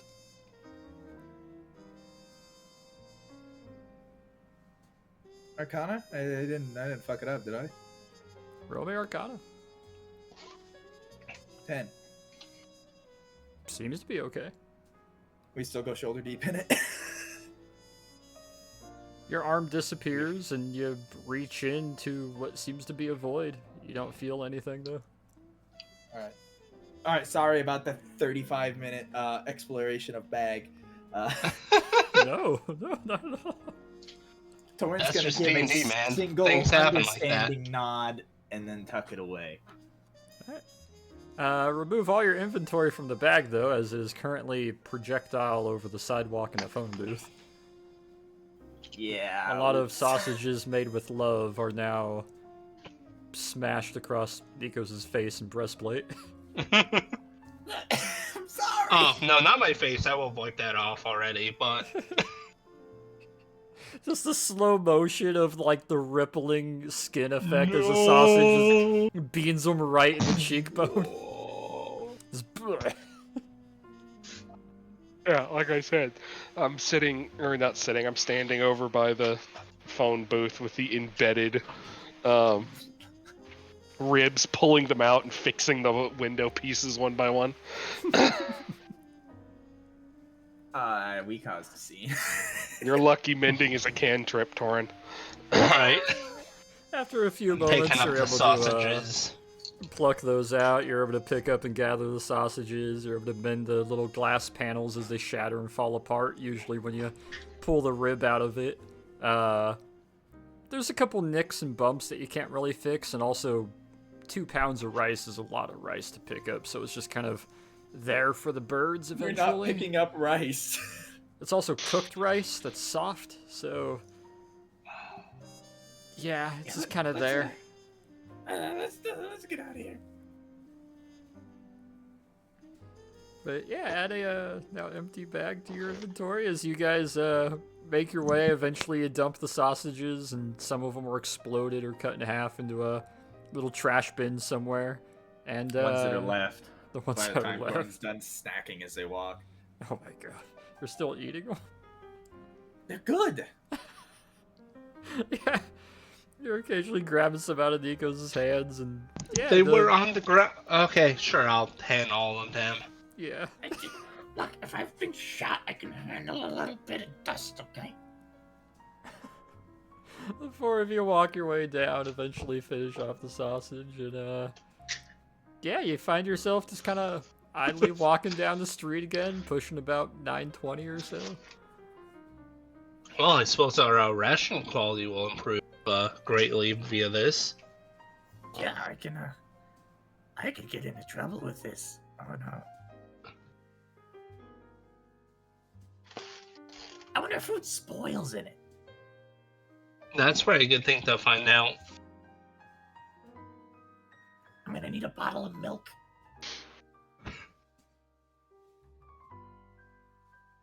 No. What's something that spoils faster than that? Bread. I know it goes hard. Pastry?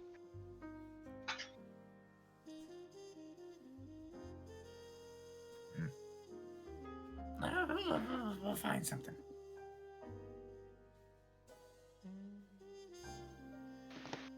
Is there anything of note as we're walking, or are we just where are we even heading? We're heading back to the college. Just kind of Nice walking your chill way back walk. towards college. Yeah. Nice street side walk. A lot of the places are already closing or closed. Some of the street lamps are starting to turn on. Yeah, it's nice, quiet, nice weather. Nice weather in England. This won't last.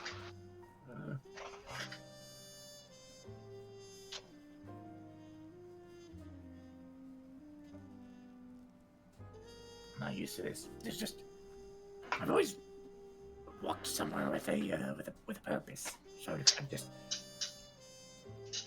We are walking with a purpose to get home, just not an urgent one. I'm not used to that feeling. It is nice just to meander every once in a while, isn't it? I don't know if it's nice. It's just making me anxious. Relax some. I'm gonna then proceed to, as we're walking, enlighten him on all the things I told everyone else while he was getting strapped to a chair and force-fed. If you want to speed run through those with bullet points, up to you. Yeah, I heard it, so I'll just assume. Okay. Yeah. Torin now knows that. The play... Yeah, Soren heard it, so Torin knows it Gotcha. now. That's just that's all that is. Alright. Apart from that, I guess that's going to be the end of tonight, unless anybody wants to do anything when we get back. I was gonna say, you guys got don't think we anything have else you anything want else. to do, or end up calling it a night? Where's that bar we went to last time? Right across the street from the campus. That's just the campus, right across the street from the loading dock. That Well, Oh, that we should can't- go tell the loading dock guys that they're going to be getting a. I don't know this shit. Never mind. Hey, look, it's that bar. A pub. Yeah, a pub. That's the right word here. Hey, do you think that City guy Seal. still there? Oh yeah, nearly getting kidnapped. Good times. Oh wait, is it that one? They're both right next to each other, aren't they? They're literally next door to each other. No, I meant the one with the chairs.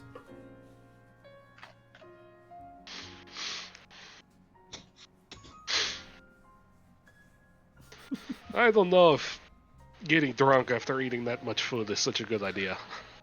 No, I don't think so. Go me an excuse. And character in real life response, by the way. I know, I'm just,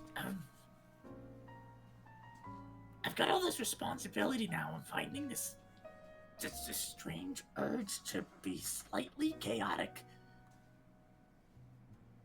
Like I need to, I still can. I get it.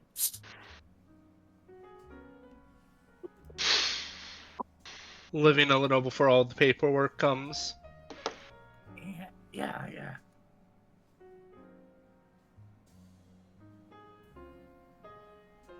What if, no, that's a terrible idea. Never mind. No, let's just let's just go home. Let's go home. Yeah, good idea. You What was guys your are idea? gonna bypass the bar and head back to the rooms. I was thinking we'd have Hotchuk go invisible and just go in there and steal one of his chairs. That is That's a little definitely rude. not a good idea. No, that's why I said that we should just go home. I think we should just go home. Nice. Yeah, let's just go home. Oh, I'm drinking anyway, so hey, fuck it. You got some Are drinks there any in your traffic room, cones like- around? Give me a Why? perception roll. Because there's a statue of King George II in the middle of the campus.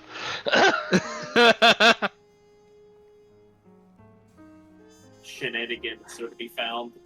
There are no traffic cones, however, you do find one of those white and red traffic barricades. Ah, well. What are you looking for? Don't worry about it. I just remember a story I heard about another college somewhere. Insight on that. Torin is suspicious. Ooh. Give me deception, Peter. I mean... I'm Come not on, being Father, particularly- lie. I'm not being particularly deceptive here, but okay. Yes, you are. Apparently he is. He is a man of mystery and intrigue. I'm not He has a being dark, deceptive. cloistered He's- past before being a priest. He's just a plain face. Like he's just like, that's not gonna work, and completely forgets about it.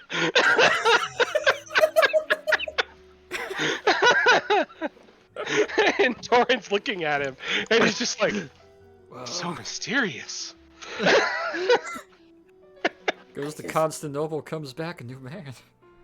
Alright, so did Torin see Peter looking at the cone? It's not a cone, it's a barrier. Give me There's a barrier. perception. 25. Oh yeah, you saw him eyeing the A-frame road barrier. So, Did you want to block traffic or something? What do you? No, nothing that's impeding to normal people. Let's just go home. No, I just is eating me. can I use polymorph to turn something into a cone to put on top of it? Is that even a It bone has to be a creature, so some poor bastard's gonna end up on top of. That's not gonna Or work. squirrel is turned into a cone and put on top of King George. I mean, it only lasts up to an hour, so. You. What, Peter? Why did a road barrier give you an idea? Well, he's not road barrier, but he won't. He can't find what we need. Let's just go home and sleep for tonight. What would we need? I just don't.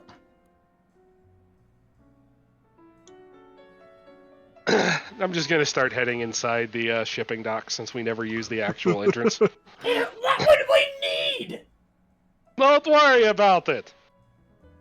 He's just standing there with his arms out. Like, the fuck, bro?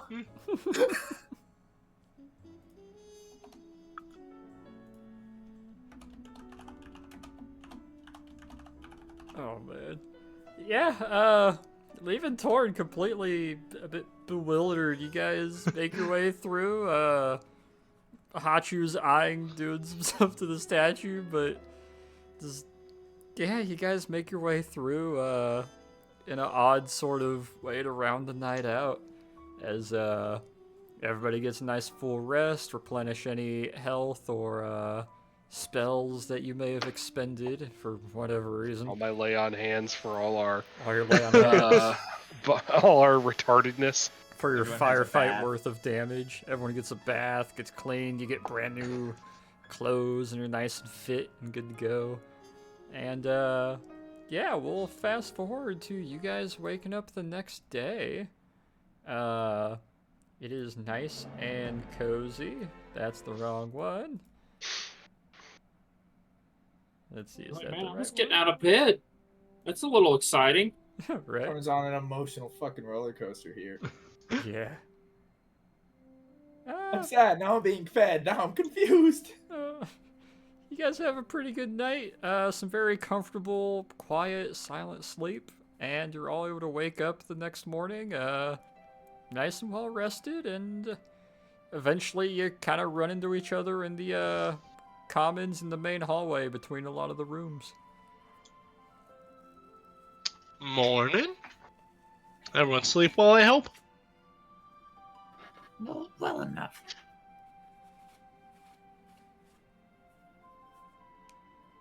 I'm getting antsy. What, from having nothing to do? Yes, I don't know what to do with free time. You know what you should do? You should go talk to the book. I'm sure he'd love it.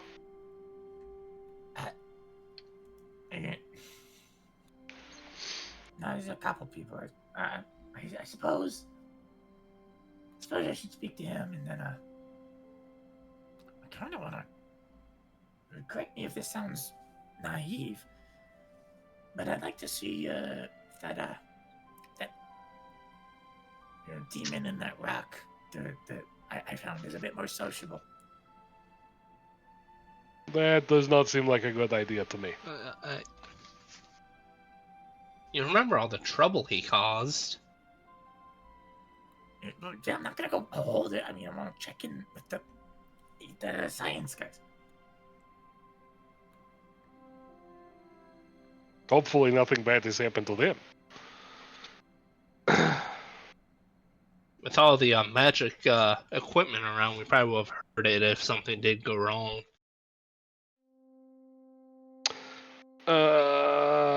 Nox, do I have contact information for the Knights of Lafitte or whatever?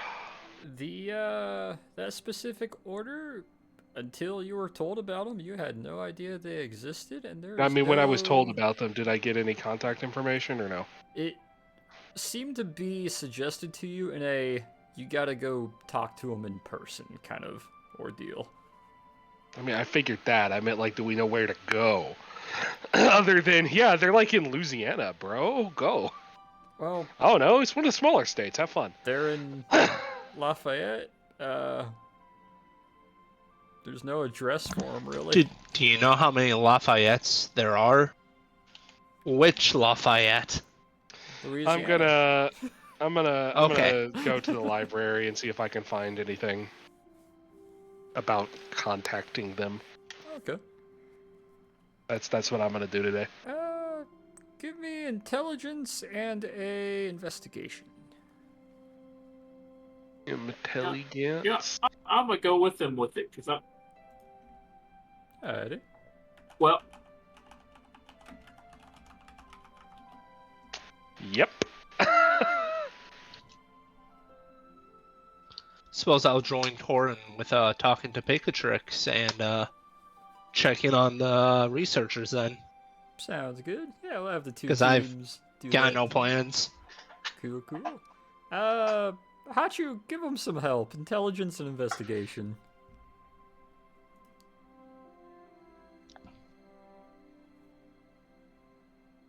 Peter over here just, it's too early. I forgot how to read English. oh, there's your. I put intelligence save. I pressed the wrong fucking one, and I get a nat 20 on it. Well, We'll it's, take damn. that. you know, We'll take that. It'll compensate for the nat one. It'll make it a nice flat standard sort of success. There, you happy now? Hey, investigation. Jesus Hachu Christ. helps you a lot being native to that region. Nice. He's very familiar with it, to the point that he almost puts down 2 of the books that you grab because he just knows the info off the top of his head. Lafayette is a, wouldn't you know it, city in Louisiana. A very old one with a lot of churches and a lot of French and Catholic history to it. The Les Saints Lances de Lafayette de Saint Jean l'Evangeliste are a order of paladins, specifically a knightly lance. A lance is kind of the equivalent of a squad, essentially, of paladins who seem to be operating out of the give me un momento. Who seem to be operating out of Lafayette. And let me find it here.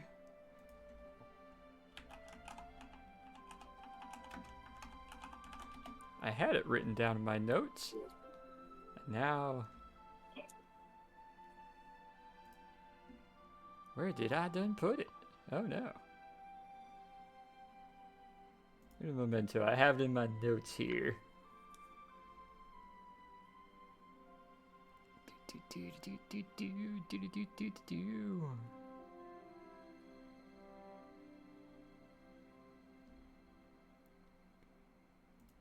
Oh shit, where'd I put it?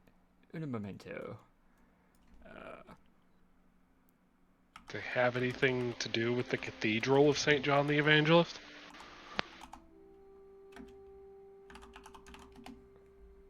It would indeed. There it is. Yep. In Lafayette, there is a rather substantial. I wanted to make sure it didn't have a different name and it wasn't just the Cathedral of St. John. I didn't know if it had a sub-name to it. Yeah, specifically, Peter with your 10 and Hachu's 26, and also being around that area. There's a pretty notable cathedral there of specifically the Cathedral of St. John the Evangelist in Lafayette. And if you had to take a guess, the Saintly Knight Order of St. John the Evangelist are probably housed out of the Church of St. John the Evangelist in Lafayette. It's a pretty I don't know, safe man. bet. That's a pretty big leap in logic there. I know, I'm not right? sure. That's one hell of a jump, but there is a very likely chance they are there. As far as other information you're able to find, thanks to that Nat 20 that compensates for the Nat 1, you do find a single news article as they are starting to accumulate news articles and information to be pieced together in sort of a informational kind of book that you can look through on different areas and subjects. You're able to find recently, it would seem, members of the Church of St. John the Evangelist from Lafayette were seen aiding Confederate marshals outside Birmingham, Alabama, not but about a month and a half ago. to what they were doing, not really sure, but the fact that they were traipsing around with an area that was cordoned off by Confederate marshals gave a lot of people interest and idea that, oh, it must be one of those strange magic hunting things, maybe.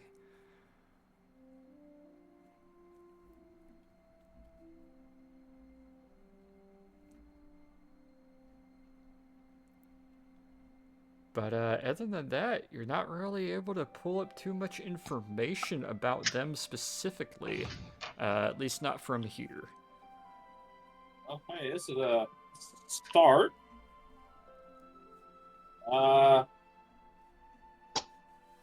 Guess we can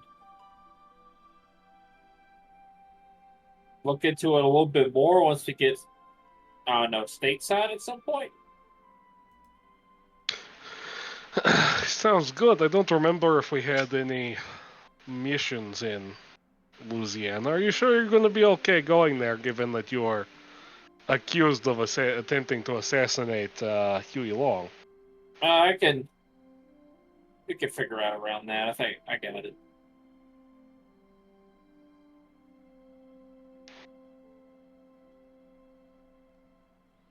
I will say, both of you give me... Are you wanting to look into any other aspect of it, or just specifically what you could find around that? Getting contact information was good enough for me. Good.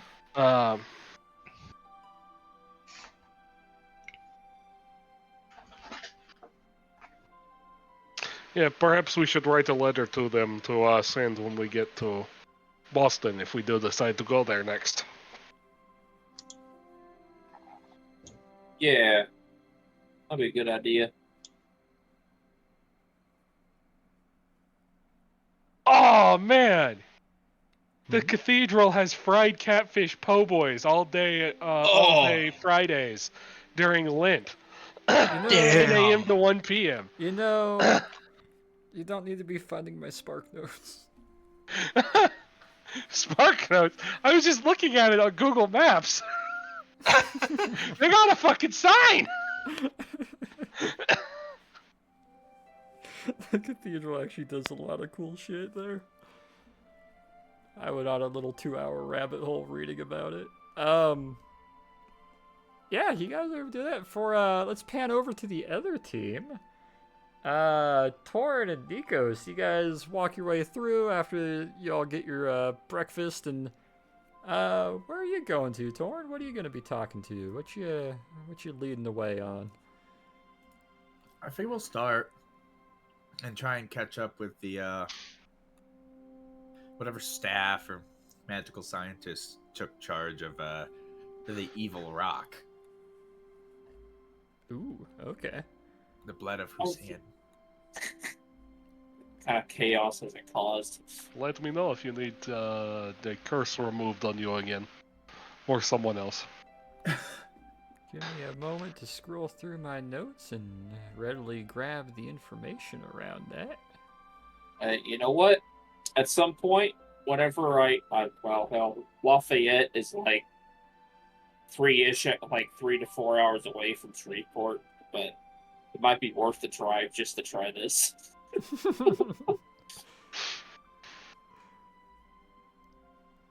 Where did I put my notes? I need to organize this more. I'm starting to acquire such a, this massive notes. Well, while you've been doing that, I went down the rabbit hole of the college we're staying at, which is where the schooner Cuddy Sark is housed. And apparently, at one point, the Cuddy Sark was owned by a guy whose wife was a woman named Catherine Doman, who was the heiress of Sidney Cortland, a crepe and silk manufacturer, which is not two things I would have thought went together. Crepe Interesting. and silk? Huh, alright. Yes. And apparently he was so successful at making crepes and silk that he was wealthy enough to have his daughter be an heiress. Huh. So Interesting. Dope. See you later, honey. I'm off to the crepes and silk store. I'm gonna go start a crepe empire. You can't stop me. You just gotta believe. Alright, found my notes.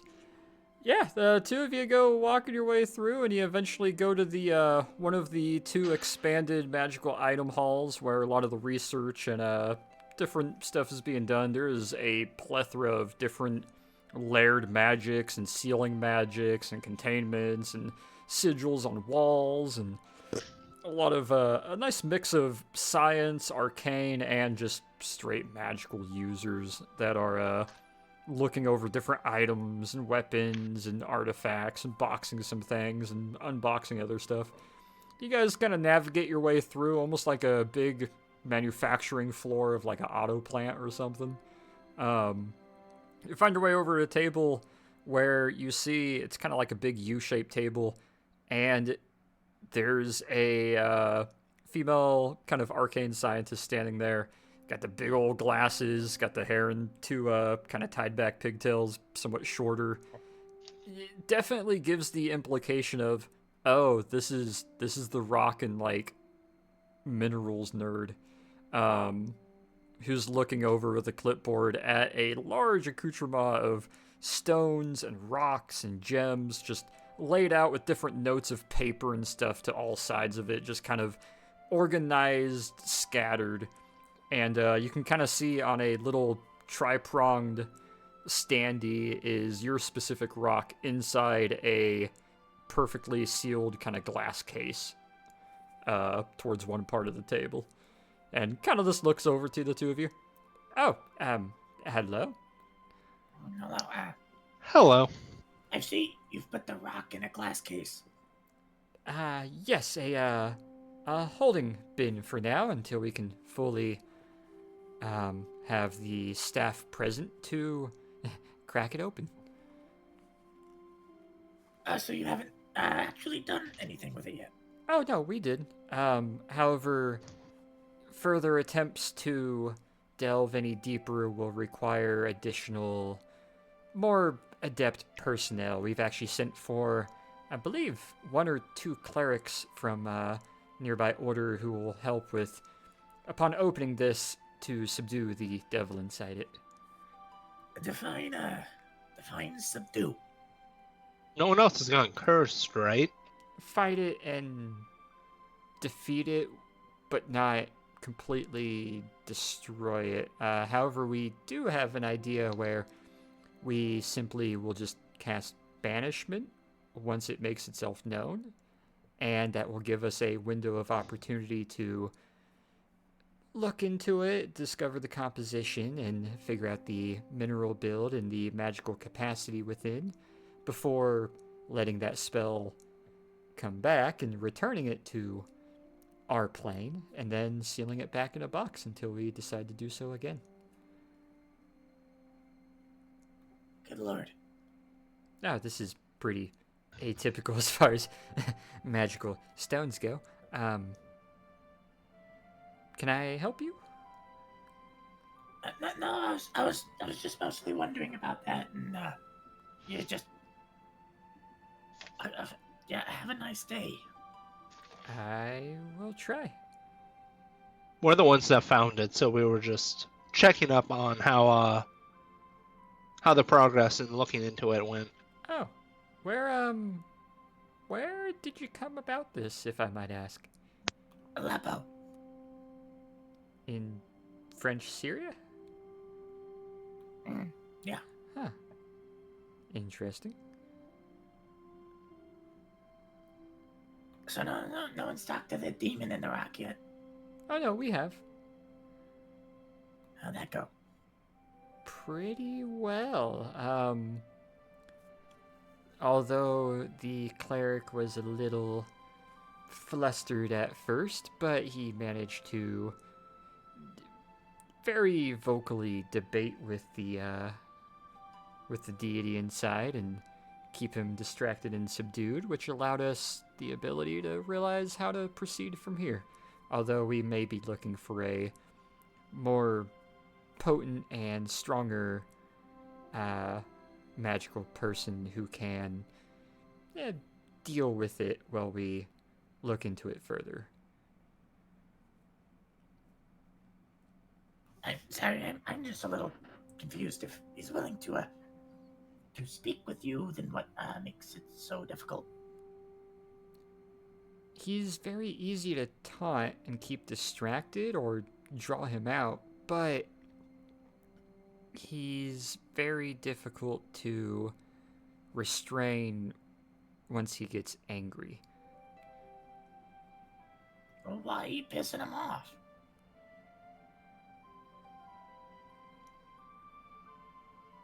We don't exactly... He doesn't really respond to deals and being nice or pleasantries. He opens with hostilities right away. He's a chaos demon, of course. There's not too many ways to handle them cordially. At least not that we've seen yet. Yeah, what if I talk to him? Do you have the ability to restrain him? Should he get violent again, or try to cause havoc with other endeavors we got going on? I don't believe so, no. I thought that was your thing. Specifically why we're waiting until a stronger cleric can arrive to do so for us.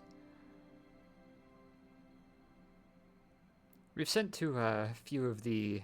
I believe they sent for some of the orders nearby and in neighboring cities to send potential clerics to aid in this and a handful of other situations that we're investigating here. We have a cleric. You do? Do they not tell you things? I don't even know who you are, sir. Yeah, right. You know what? I'll get back to you. Okay. He just walks away with a little wave of his hand. Right now, I think you're just some pompous prick who said, "Yeah, we brought it here. You know who we are, right?" She gives that kind of like both hands over the clipboard to her chest, kind of pushes the glasses up on her face, and gives a nice little pleasant wave to Nikos before turning around and going back to her rocks and minerals. I'll return the wave before she turns around, and I'll walk away too. Torin should have more patience for people who can't answer his questions. He has no patience. I just know about rocks and iron and composition. I don't know about this magic stuff. We leave that to the magic people.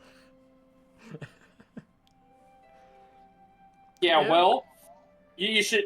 You should. Why don't you know as much as I do? Why aren't you a subject matter expert? Hey, Nikos, I'm not ready to talk to Picatrix. Maybe you want to while I go find Peter. I'd rather not talk with him alone, if I'm honest. He's a bit much to deal with.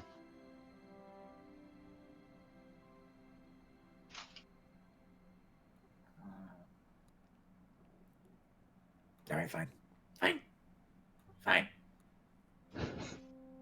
Oh? We're going in. The two of you are going to visit okay. Picatrix? Oh boy, let me find Picatrix then. What, did he get out? I have some... oh god, that'd be terrible. I have some notes here. What's he gonna do?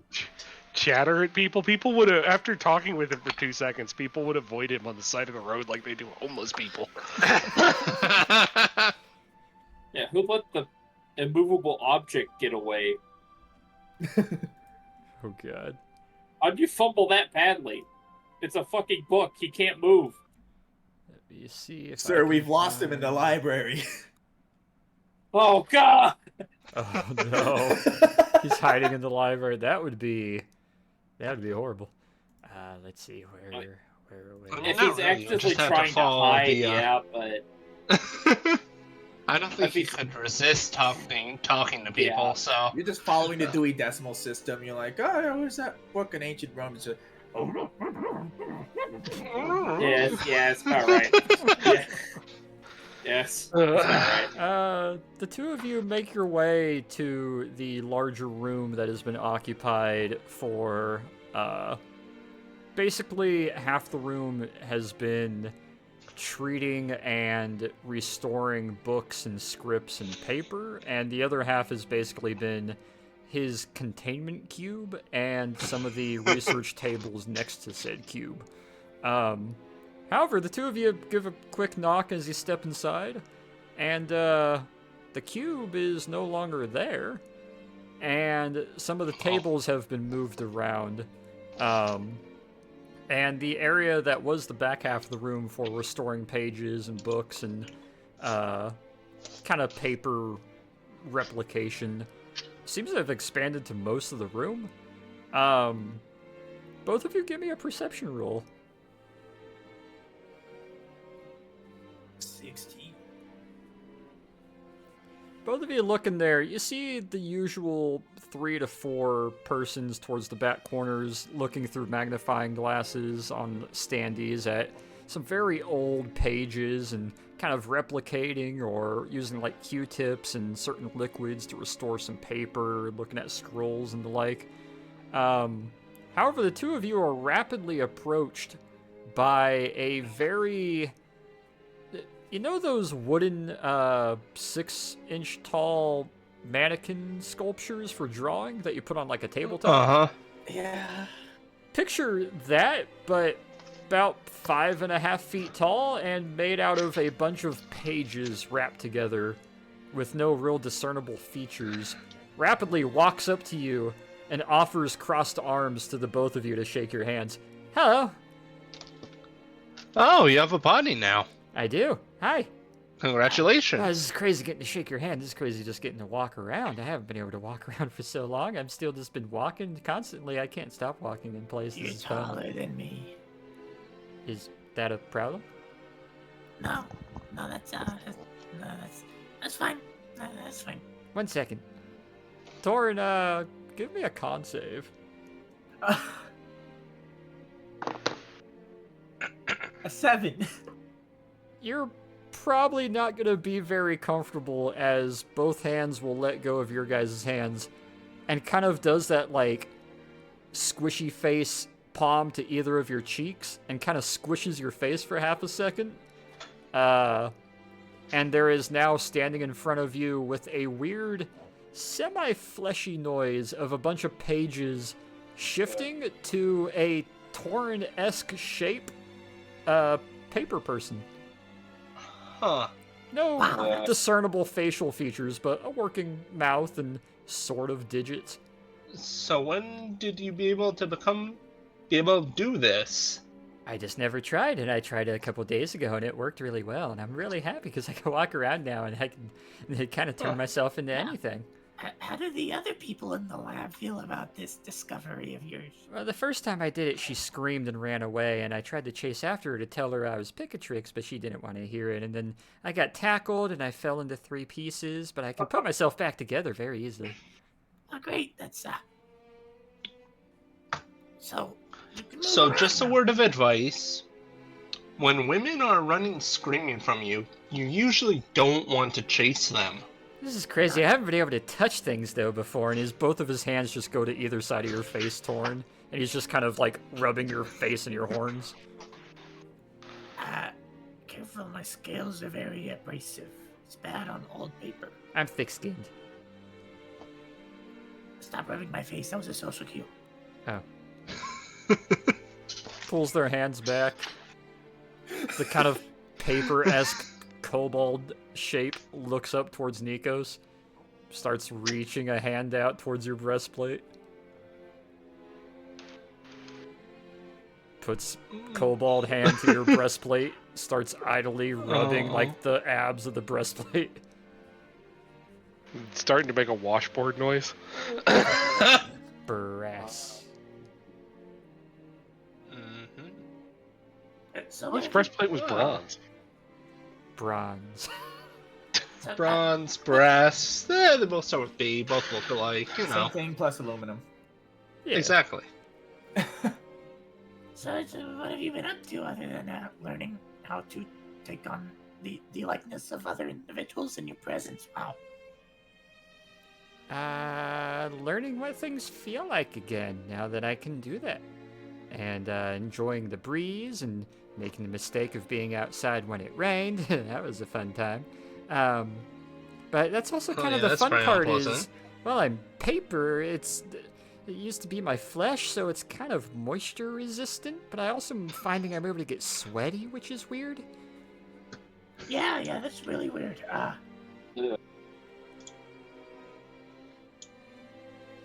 Gross. Both of their hands kind of draw back and go to the center of their chest, and you get another kind of newspaper crumpling, ruffling sound as they will shift and now look like a more kind of rougher JPEG without discernible features, like tabletop drawing mannequin, but of Nikos. Oh.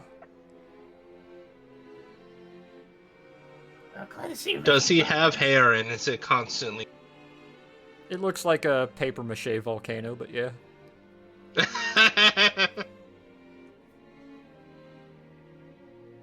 Anyways, we just figured we'd drop by and say hi because it's been a minute. It has been a while, hasn't it? Man, it's gone by just a couple days, but it's been so much fun being able to read without them having to bring books to me. Well, yeah, Oh no, yeah, we've been that's waiting. nice.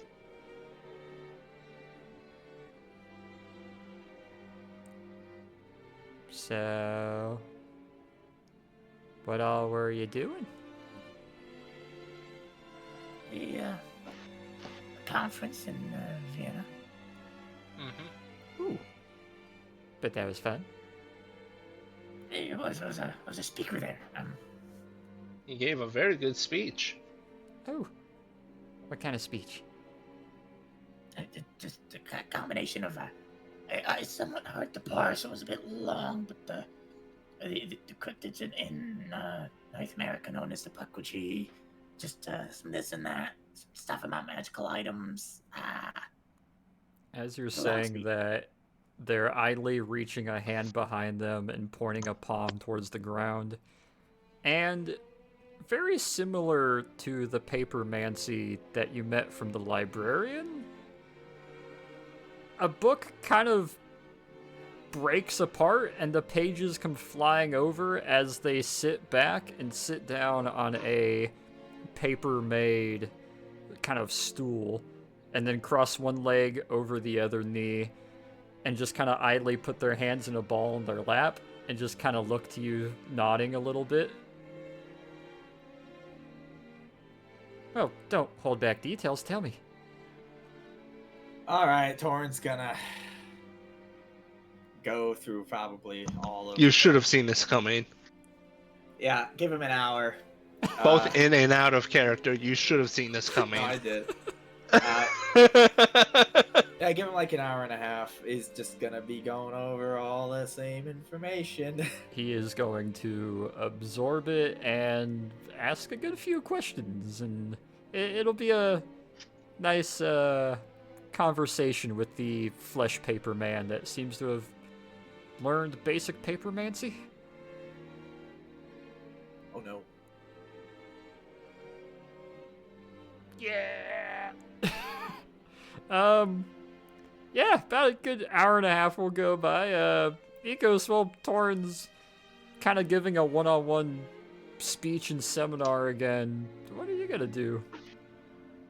Probably just stay there. I'm not going to abandon him. Alrighty. Yeah, we'll be able to fast forward about an hour and a half to you doing that. He's getting excited at some points and interested at other points, and you could see him literally taking empty pages and kind of writing notes on them without the use of a pen or even touching the idle pages as they kind of float around him. Assembles them all together in a nice little thing and puts it in an envelope that he tucks in what looks like a about 50 envelope deep stack of where he's done this before with new things that he's learned. It's pretty tall. And eventually stands up. The little paper, the paper stool he was sitting on dissolves and turns to a bunch of loose leaves of paper that all fly very rapidly and accurately back into the binding of the book on the shelf that they came out of. And he kind of stands there, crossing his arms. Puckwudgies, interesting creatures. I may have to see if I can read more about them myself. Yeah, of course. And if you find out anything that I haven't broached here, feel free to let me know. Will do that. I'll see if I can find anything more on them. Of course. So I have other things I need to be doing today. Oh, yeah, don't let me keep you. But also, if it's okay, I might like going with you, you know, if it's something I can help with. Well, I know I kind of plan on getting our cleric to help me talk to a demon and a rock. Oh, I don't want to be near any demons. That's okay. Yeah, okay, see. Yeah, Understandable. I haven't tried to eat anything yet. You think I could? You're made of paper, so I don't know. Well, it would just kind of fall through, but maybe the action of it, just to remember what that was like. It's got a mouth. I mean, you should try it. I don't know, ask for a bagel or something. Oh, not really. It's just a cavity that I've made to replicate the mouth, so it doesn't seem as uncanny. People were really put off and kind of weird when it was just a flat face talking to them, so I made this mouth. It kind of keeps up with how fast I talk, but at least it gives a semblance of the idea that I have a mouth. But as you can see, my finger, there's no throat. It's just a mouth, so it's like a puppet. Now I'm just imagining him talking and his mouth isn't actually synced up to his words. It's just like blah, blah, blah. It's been like watching a really bad sock puppet Japanese dub this whole time. It doesn't have him speaking at all. It's like the Kung Fu movies that are poorly dubbed. Yeah. Well, I mean, maybe you could keep working on it. I mean, combination of papermancy combined with transmutation, you might actually be able to get somewhere. You're right. I might have to try that some more. Torrin's gonna shoot a nervous oops look to Nikos, and then Clear his throat. Oh, we must be going. Okay, well, since you're back here... Good luck with your endeavors. Thank you. If you got books or questions or other things, or now that I can actually hug back, if you need a hug or someone to talk to, I'm an open ear. Of course. Sorry, I'm a bad hugger. Yeah, no such thing as a bad hug. And, Torrin, unless you're gonna try to dodge it, he is going for a full arm, like, drop to the knee hug. Yeah, that's big enough. Oh, wow. I'm gonna use this moment to slip out the door. I missed being able to do this. Oh, I'm probably making you uncomfortable, sorry.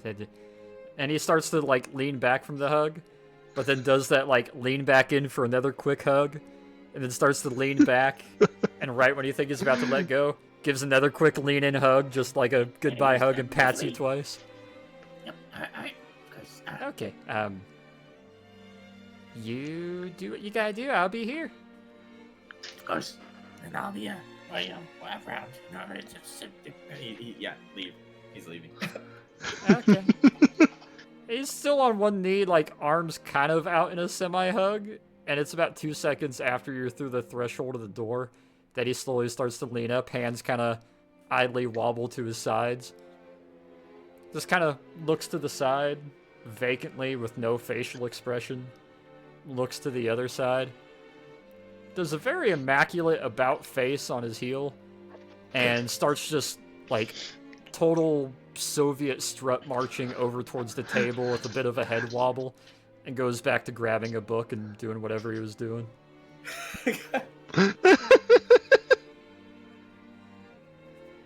The woes of being tortured to death and enslaved in a book and having the ability to move again, what it would do to a person. Yeah. He's fine. I know what you mean. Yeah, he's fine. He's Uh-huh. totally sound of mind. Yeah. Then Torin There's had to go nothing wrong with him. Torin had to go and plant the thought of him transmutating himself in his head. So He's a pleasant being. Uh-huh. Alrighty. Once we go a little bit away from the door, so should we be concerned that he's mobile now? Nope. Okay. He said, "Not my problems." What's he gonna do? Annoy the world to death? Maybe. I don't know nothing but some lighter fluid and a little light. That he also probably has a whole lot of esoteric beef, an issue potentially. Yeah, you make a good point. He's on our side. I think he's on anybody's side who talks to him. Fair. I suppose we just make sure that they don't let him off campus and we'll be fine.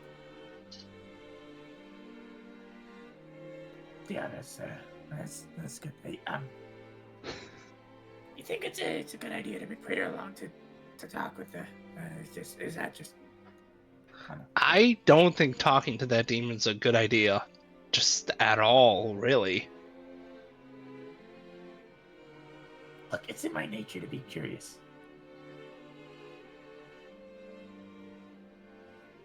I know. Just don't fly too close to the sun.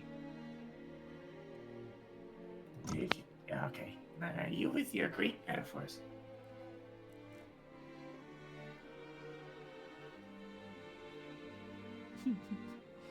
The two of you will make your way out, and I'll say for your second day off, you guys do have the latter part of the afternoon and the evening still to do what you wish with it.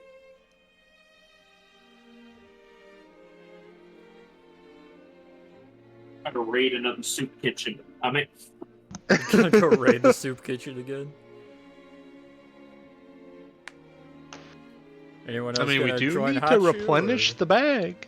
Oh my god. I'm not actually gonna do that. That would be very funny though. Might as well I think go I'm see what gonna- they're up to. I think I'm gonna stay on campus for everything else. Alright. I remember I had something else I wanted to do, but I forgot. Boo. What else So- were you wanting to do? Oh, Tor. Oh, I forgot. You forgot. this is gonna sound interesting. I don't want to necessarily put you in a spot, but What you got? with as antsy as Torin has been and all that, I think he's gonna go off campus and try to return to that bar and maybe try to get into a boxing match or a fight. Okay. The officiated kind, not the pick a fight with a bunch of drunk Irishmen kind. Give me insight. That'd be funny. Oh well. 21. Alright. Let me shift some things around here. I'm just thinking after the 5 days of Vienna and then the day off, and like after almost every single day being filled with like tension and combat, he legitimately is just like twitching to like damage something. You kind of get the notion of like, how do I get sort of a fight or a ordeal or shtick like that going? Let me see if I have a character sheet here ready. Give me just a moment. If I don't have it, I can off the hip this a little bit easier. Like he's at the state where like 3 drunk dudes on the street might set him off. Let me see here. Do I have them?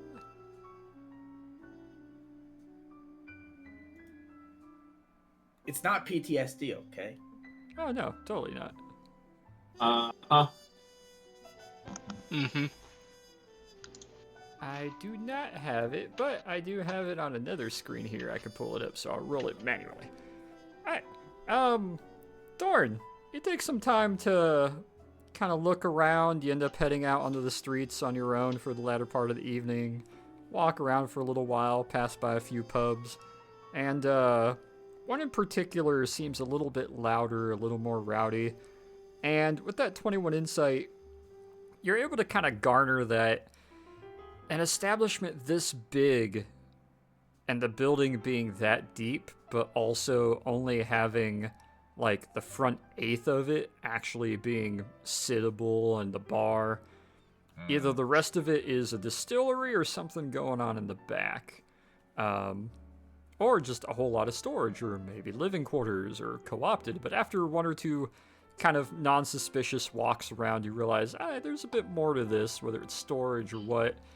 But the fact that there is a sizable enough amount of cars parked in the alleyway and on the street curb, but also none of the neighboring restaurants or buildings seem to be occupied enough, and this pub definitely isn't occupied enough, you're able to walk inside, and there's only 3 people sitting inside, but you can tell there's something more to this building in the back. And you got the bartender sitting just behind the bar, kind of doing the usual bartender, like wiping the countertop thing.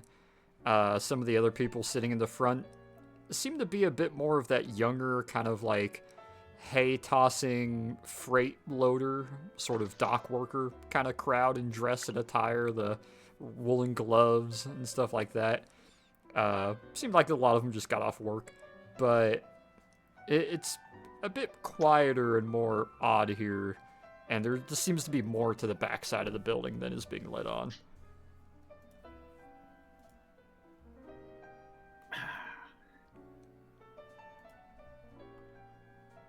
Also, Torn sneaking out in the evening, not suspicious at all. Oh, totally not. Mm-hmm. Definitely not. Yeah, he's gonna approach the bartender and inadvertently probably look a little bit lost. Kind of looks to you idly and gives a nice little sort of head nod. Sorry, I'm just also acquiring music at the same point. Sorry to spring this on you. No, you're good, you're good. Just give me una momento. I am working fast.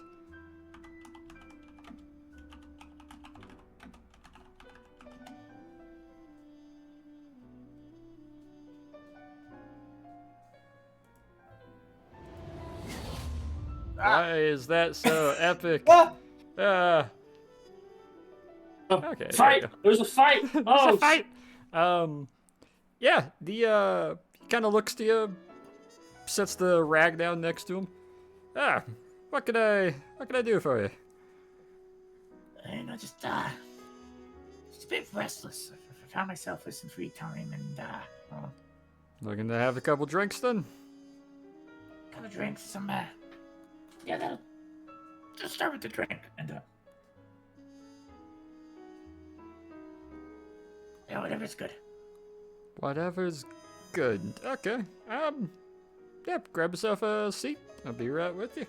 You'll step over and you see him reach underneath the bar, bring up a shot glass and then a larger glass next to it that looks almost kind of like just short of being a mug. Puts a shot into the shot glass, very expertly pours the beer from the tap into the quasi mug. Scoots both in front of you, setting the shot glass next to the mug. That'll do you. Oh, yeah. That'll be 1 gold piece. Of course. I'll pass it over, and then would he have enough insight to know that the beer is for the shot? Roll me insight.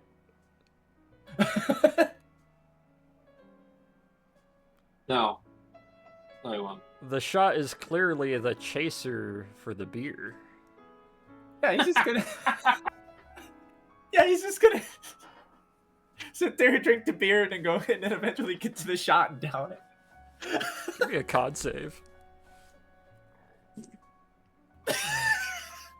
Some nice Andorani and whiskey there, right? There's a Yeah. There's a nice raised brow as he just kind of silently watches this from the side of his vision, jaw slowly dropping more and more as you go about an Irish car bomb completely backwards. And the very strong whiskey that's normally diluted by the beer once you drop it inside is just a straight gut punch after pounding a very hearty, like, bready beer. Yeah, just a couple coughs and that slight dilated single pupil for a moment. Very spicy breath. You okay there? Yeah, that was you know. I've yet to see someone do it that way, but power to you then. Did I do it wrong? Usually you drop or pour the shots into the beer and then you drink them both, but I mean, who am I to judge? Okay, can I try it again? Another place. Okay, that'll be another gold. Another gold piece.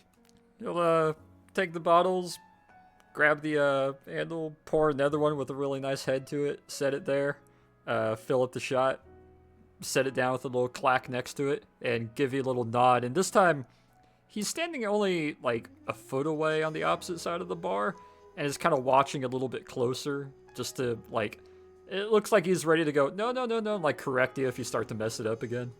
Yeah, so Torin like picks up the shot glass, and then he looks over at him, then he looks back. He's like, "Do I just like the whole thing? Like, is it?"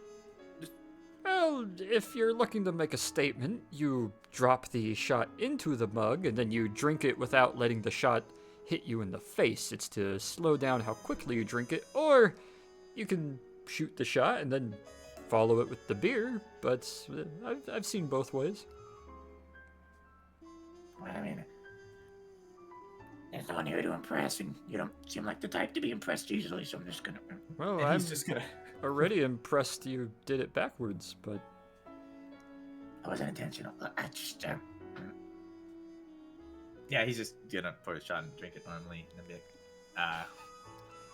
So I can't help and then notice there's a lot of cars outside. There is. There's not a lot of people in here. There isn't. What's the deal? Well, a lot of people borrow the parking outside, as it's usually open and available for neighboring establishments. What goes on around here? Well, just what you're seeing.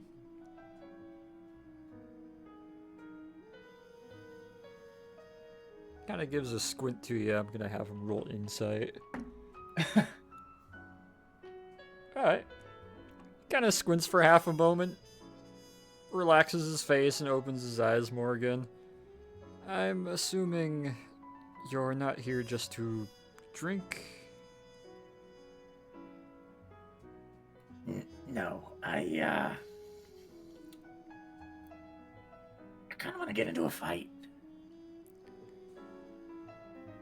Have you fought at a establishment before? Once. You're familiar with some of the rules around non-existent fights and the like, then? More or less, no meaning. The rules around non-existent fights that don't happen. You don't talk about them. Well, that should go without saying. You know, I'm drawing a blank here. Could you, could you maybe fill me in a little? Would you like me to pencil you in for the next available fight, then? You know what? Yeah. Very well. If you'll wait here for just a moment, then. Oh, what type of fighting are you, fighter? What sort of style do you have, or just scrap? I suppose scrap. Very well. Any restrictions as far as safety? No meaning. Okay. And he'll kind of turn and very briskly and casually walk back behind the corner. You hear a sort of sliding of a metal grate, a slight bit of murmuring, and then it slides back shut. And he comes walking back over, and he's got a pencil between two of his fingers, and he's kind of idly twirling it, looking like he just filled something out. Very well, sir. If you'll kindly not make your way to the back of the building and don't knock 3 times on the 5th fence post,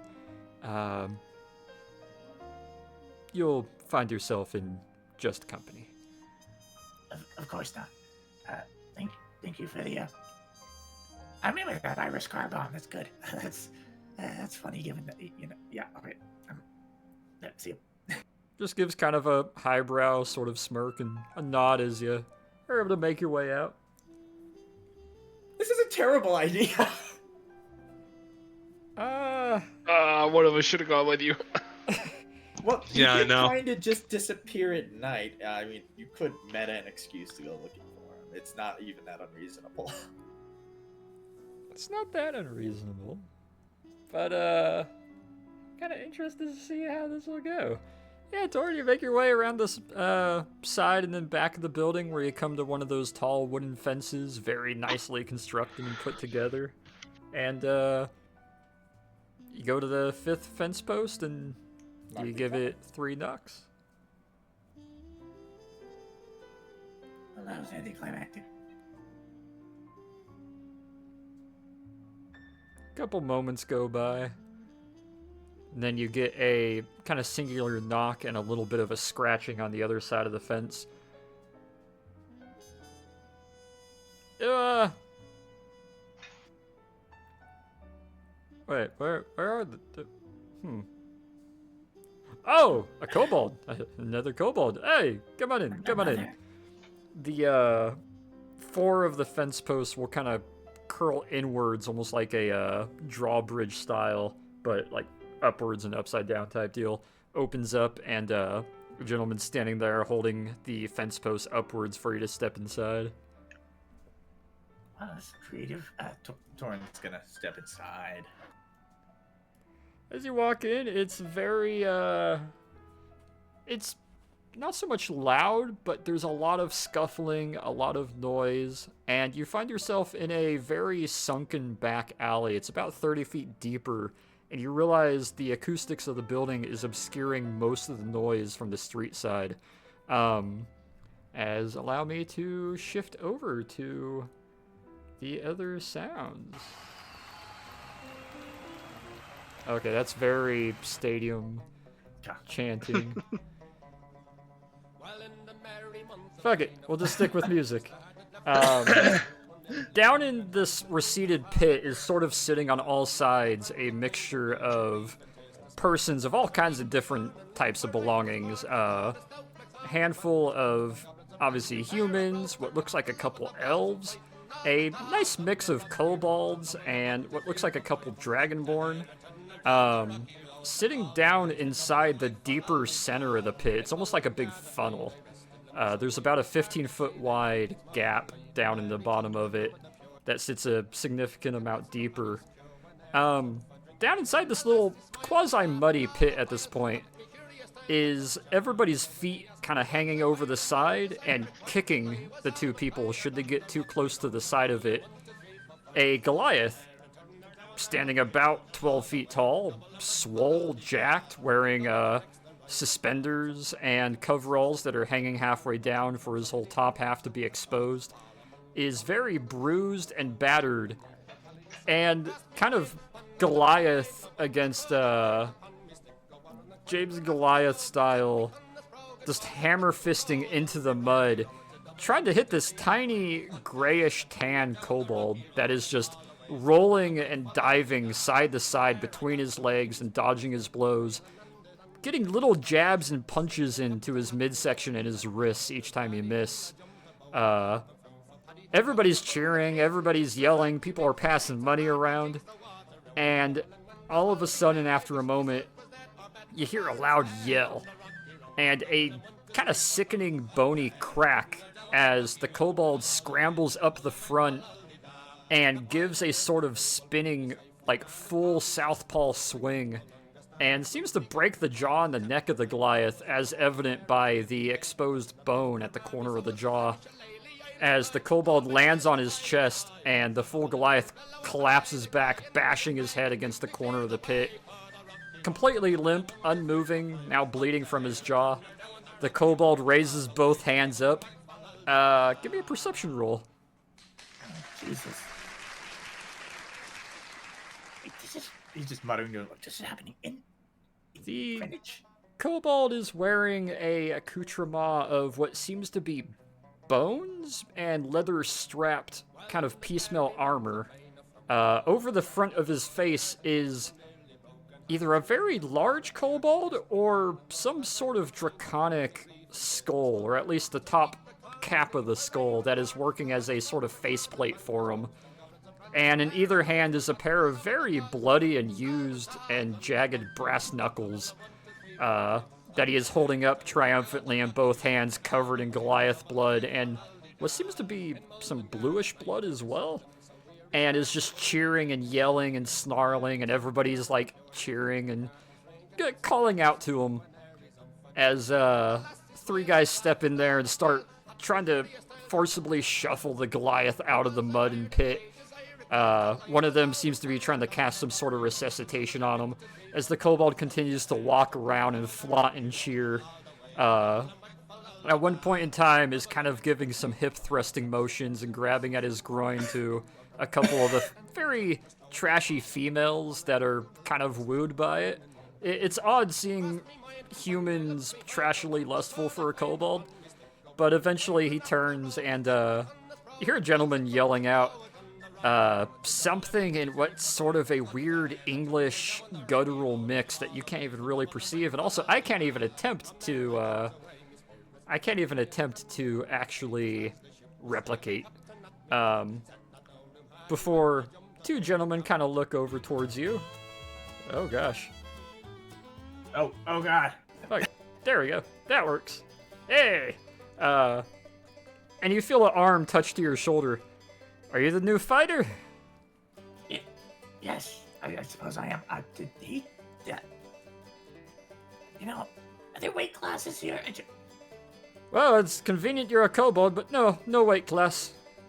Although, he may have 5 or 10 pounds on you, and he'll pat you on the back and kind of shove you towards it, as a couple of the others are starting to pat you, and some of them are very drunkenly yelling out, "Another kobold!" And there's a couple human females on the opposite side that are kind of catcalling out and asking very invasive questions about your anatomy, and trying to compare it to the kobold in the pit, as he looks over towards you, leans back against the wall, and is using two guys that are sitting there letting their feet kind of hang down into the pit. He's using the top of their feet as like armrests, as he's just kind of cockily standing there, tilting his head. And you can see a very evil kind of kobold's toothy smirk looking to you, as the bartender shuffles up next to you and takes a knee. He's been winning the last 6 fights, and frankly, we might lose a bit of money if he continues winning, because he kind of beat both of our house fighters. You're obviously no dismemberment and no death, but if you like, we can request he remove the brass knuckles.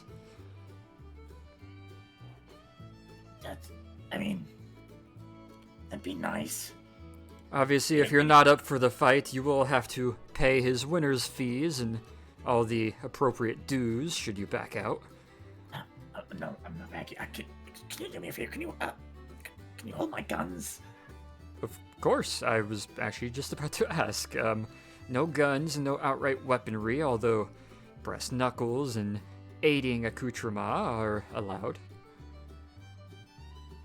Wait, I just.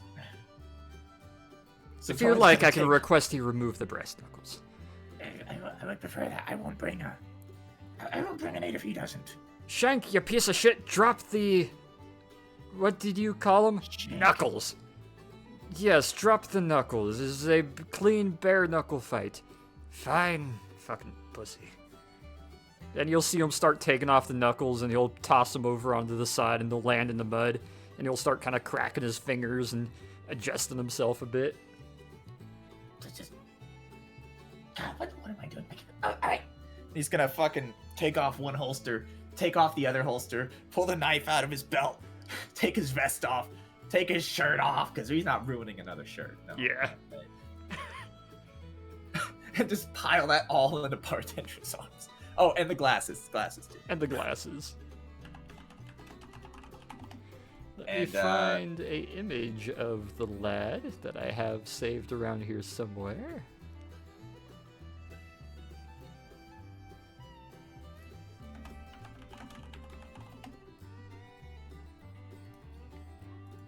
Here's the lad. Let me throw it in in-game images.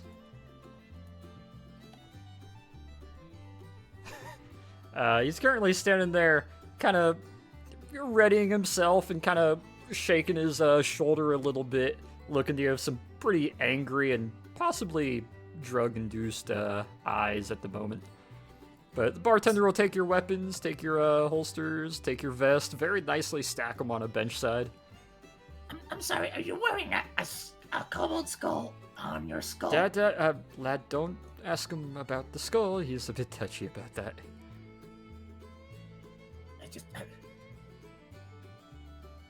Torrent's gonna, like, approach the edge of the pit. Like, Where are you from? Just kind of squints at you. You're a pretty scrawny kobold. I'm nimble. Get in the pit. Let's go. You'll be my seventh win in a row tonight. yeah, Torrent's gonna hop into the pit.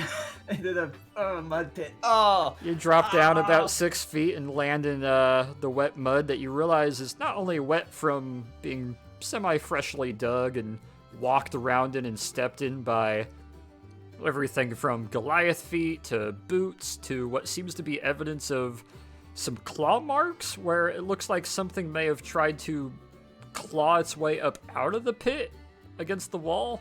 And what looks like some tri-fingered, possibly reptilian prints in the other parts of the mud. And a nice mix of kobold feet and whatnot kind of scraped around and all over the place. As yeah, it's not pleasant. However, everybody is very enthused, and a lot of people are openly calling out bets and yelling out things like, "Fucking kill him, Shank!" Wait, perception. Who are they betting on more? It's 99-1 odds against you. Oh, great. Torch is like, really? Really? All of you? Give me another perception roll. 13. Again. Get a notion, 2 of the only 3 people of the maybe like 40-something there around the pit and in the audience, 2 or 3 of them that bet on you, 2 of them seem to be the prostitute women. Great, thank you. Man, if only Leroy were here. What was that? Thank you for the support, ladies. One of them gives a bit of a whistle and a wave. The other one's like unbuttoning 2 of the buttons of her shirt, letting a little more cleavage show. To which Shank looks up at that, squints, looks back over to you. They're mine. Are they? Because they appear to be on her. He gives 2 steps forward and starts walking towards you as a cowbell somewhere in the audience, ting, ting, ting, ting. And you see him make 2 fists in front of his chest and does the illustrious shotgun arm cock with both of his hands as he starts walking towards you. That's tacky. advancing on you. Make me a It's dex so save. tacky. 26. He throws a mean right hook as you are able to duck your head really quickly and dodge it, and it swings wide over your head.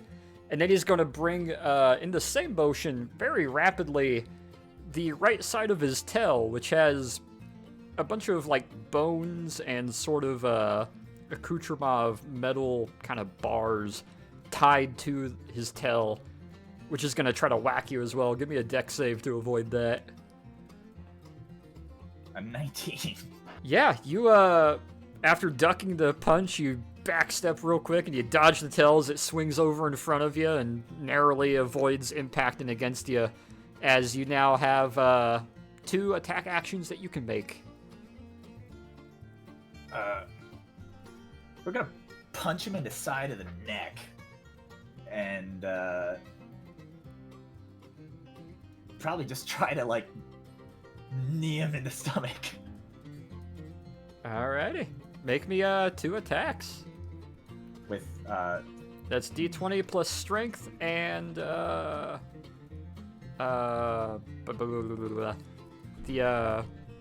bonus, the +4 bonus to shenanigans. Oh, I can't think of the word. You know what I mean. The thing that comes with stuff that you're good at. proficiency. Proficiency. Thank you. Oh my god, that word was escaping my head. So it's a d20 plus 7. Yep. Strength plus perception plus whatever your d20 is. Oh wait. Sorry, everything's been auto-roll. My strength is +2. Wait, plus perception? No, strength. Strength and proficiency bonus In to a d20. where's my proficiency? Oh, +6. Okay. I'm sorry, what? Your proficiency bonus? No. My proficiency bonus is 4, and my strength Oh, is 2. okay. So yeah, roll a d20 and then we'll just add 6 to it. Oh, okay. Wow. Roll me the second one. Nice. Okay. What? Okay. All right. So that one and a 9. Let me What the fuck, game? All right. So he'll dodge the neck punch as his head kind of swivels to the side, and then you try to go for the second maneuver, to which, using the nat 1, he will have advantage on the retaliation.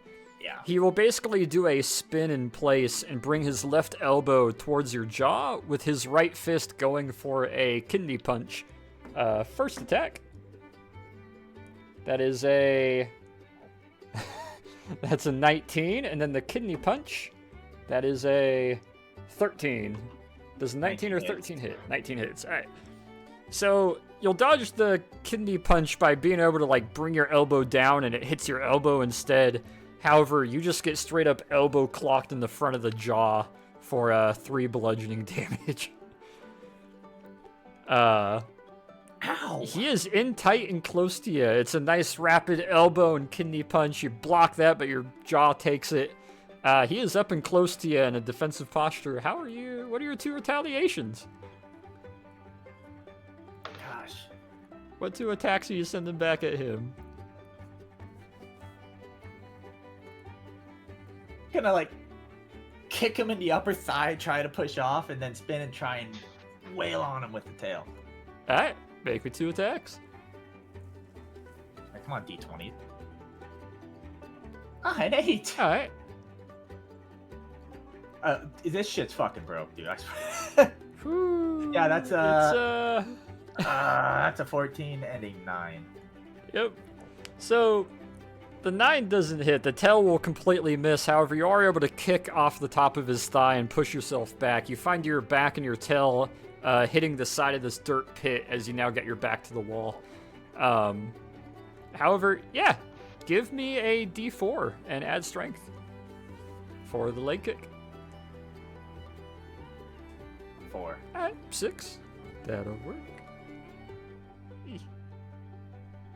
No, I meant 4, as in like that's the added number. Oh, okay, cool. Got you. Alright. Notes. Yeah, he doesn't like getting kicked in the top of the thigh. as he's going to bring one arm back, approach towards you, cocking his right arm as he's going to throw it at you. However, as he starts to throw the right fist, you'll find the left fist cutting low from the side and going for a kidney punch as his single action. He's trying to fake out the front one and swing a left one. Give me a perception roll. You do not see the fake out as you will take the impact. Let's see. Nope, he rolls in that one. He fibs it. He punches the friggin' dirt next to you. It is now your turn. You got 2 attacks you can make. Or a combination of which. Grab his shoulder and punch him twice underside the jaw. It could be 2 attacks. There we go. Okay. Okay. Yeah, roll me 21 and a 21. Roll me 2 d4s. And add 2 to both of them. So that's a 3 and a 4. So that's 7. Yeah, you clock him twice in the jaw underneath the bone helmet twice, just bop, bop. And he kind of staggers back as you're holding on to him 2 steps, digs his claws into the mud, and is going to bring both of his hands up and drop both of them on either of the collarbones of your shoulders as hard as he can. That will be... Wow, Shank, you're letting me down. What the fuck? That's a 9 and an 8. Neither of those hit. Yeah, both of those miss as he's going to try to bring them down, and they just kind of glance off your shoulders, and the shoulder impact hammer fist just doesn't work on you. You still got a hand on his shoulder and your arm kind of cocked back. What are you doing? Punch him 2 more times in the underside of his jaw. All right, give me 2 more punches. A 21 and a 12. No, a 14, I 14, believe. yeah. Yeah. The 14 won't hit as he'll be able to bring an arm up and deflect the second one, but the first one's going to connect. Give me an attack. Or give me a d4 plus...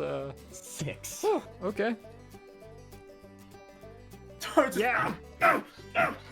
That one fucking hurts him. His head snaps to the side, and you see a bit of blood drawing down from his gums and his teeth.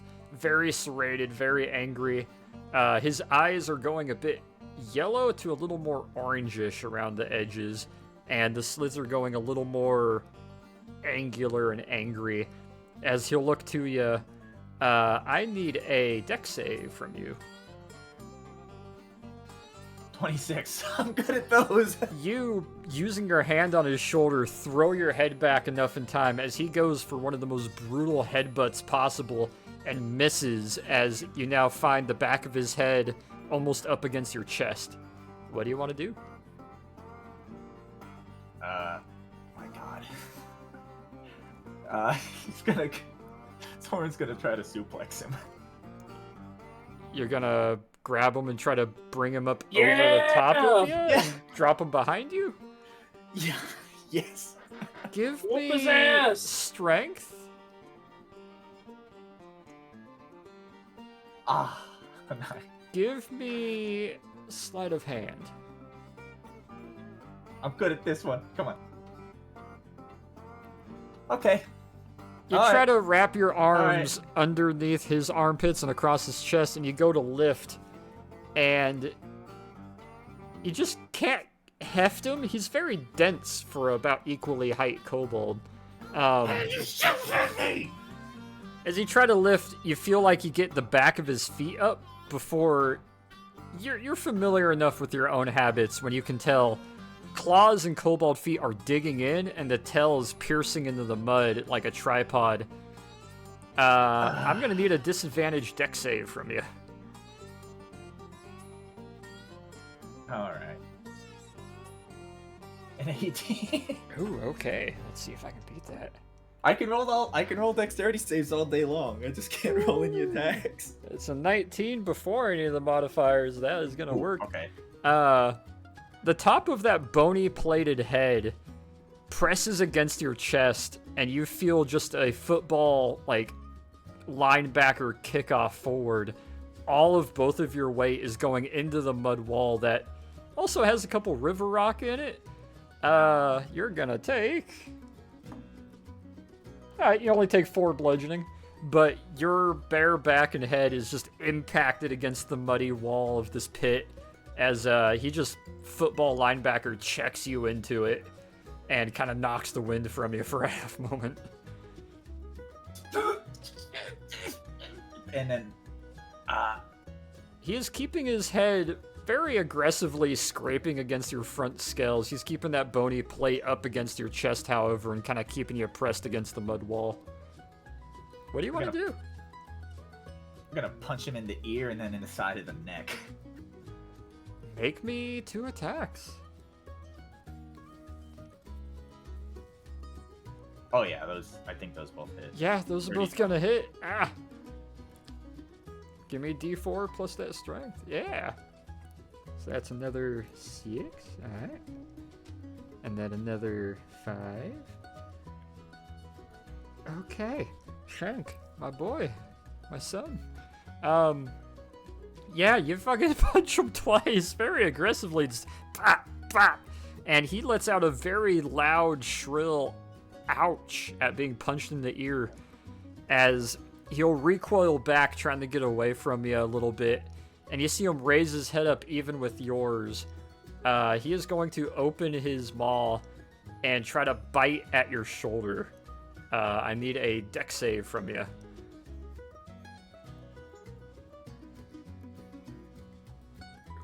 Okay.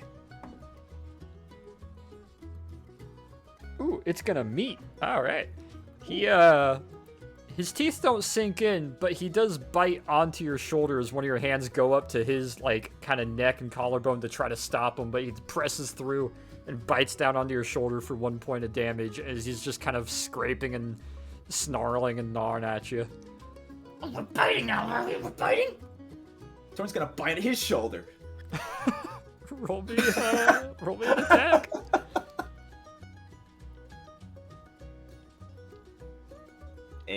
That is a 16. Ooh, okay.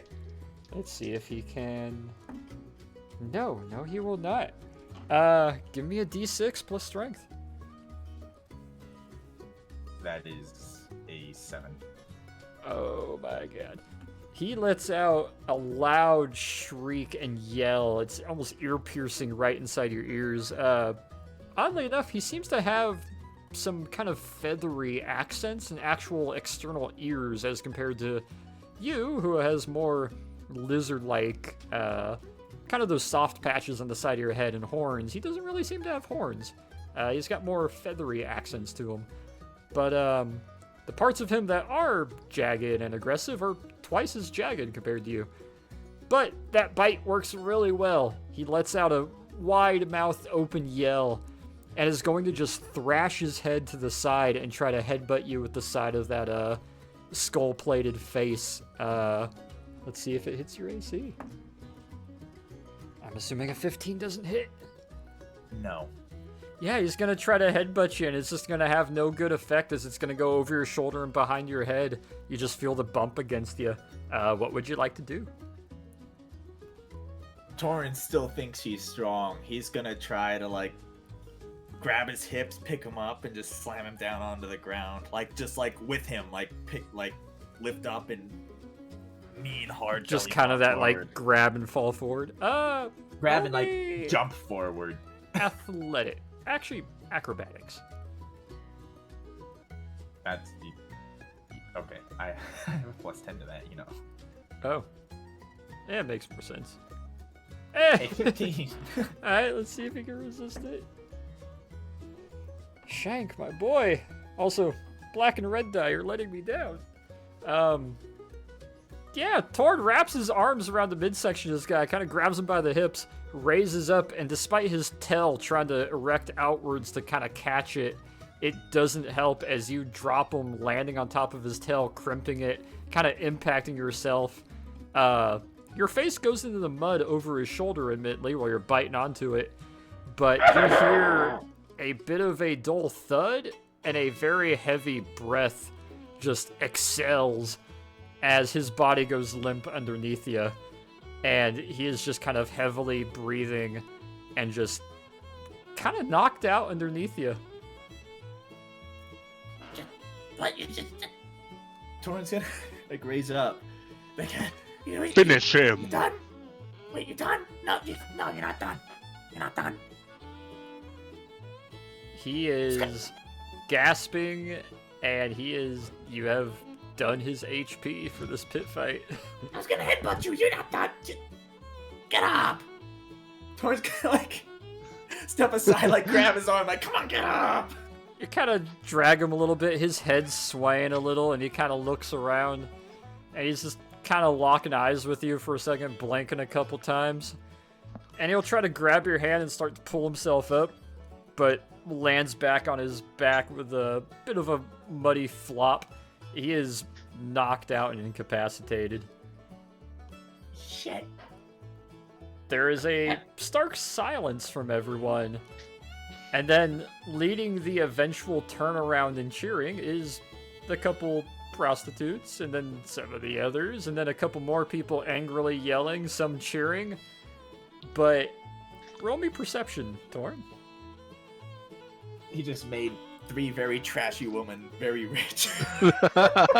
Aside from the interspecies prostitutes who seem to be into possibly scrogging short reptilian creatures like Shank and now yourself, everybody else is getting angry enough that some of the words you're catching is, I'll fight him, I'll get my money back, as you hear a pair of boots start dropping into the mud pit, and some of the people are trying to keep each other calm. You hear a group of friends, 2 of them seem to be holding back a third one, a very large Scottish gentleman who seems to want to pummel you for the money he just lost.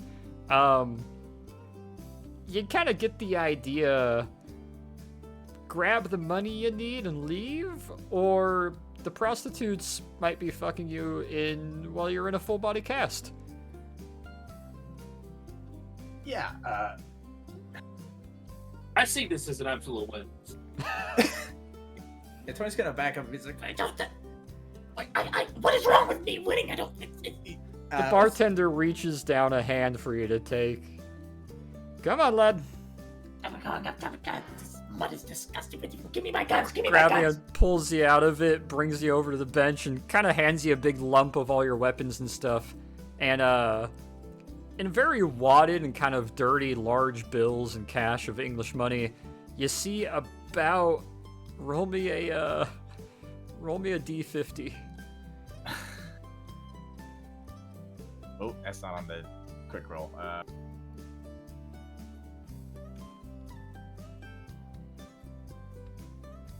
Did I do that right? You did not. There's no space between the 1 and D50. Oops. One. I was about to say, really, that's D50. very unlucky. 1.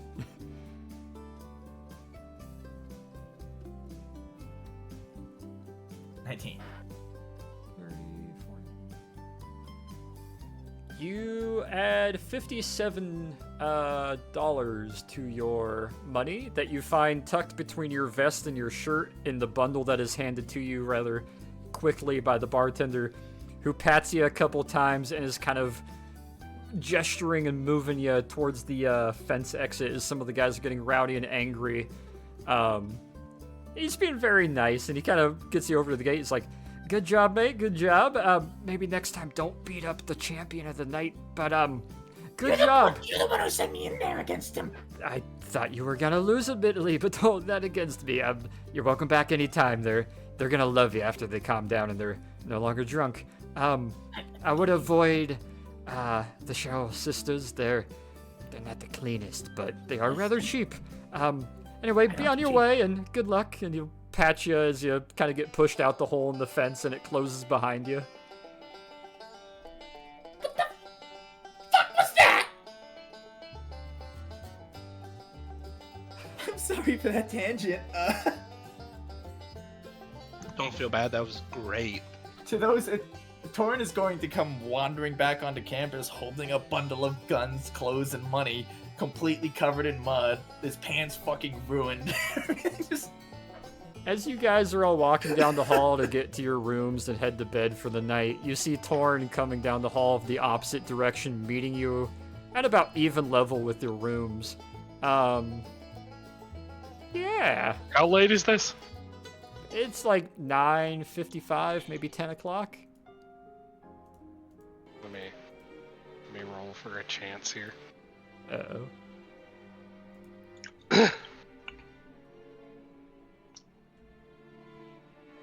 Yeah, no, not encountering Peter. He's already gone to bed. Alright. So Peter's already in his room, but you might see Hachu and Nico's making their way to their rooms as you see a muddy Torn, slightly bruised.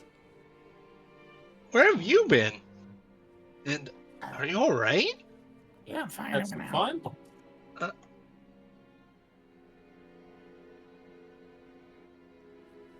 He like drops like the holstered Astra and like $20. Like, oh yeah, shit. Sorry, it's me. Make you pick that. Yeah. Hi. Well, did you win? Yes. Congratulations. Nice. Thanks, yeah, I kind of got. So I did 2 Irish car bombs, and then I wound up in an alley. And there was a mud hole, and then a kobold wearing a kobold skull on his skull, and yeah. Well, that seems a little redundant for him, but okay. Yeah, that's what I was thinking. Interesting fashion choice. I was just wondering how he found a kobold with a large enough skull to fit over his skull. Like, it must have really thought out that skull, because it's a lot of work.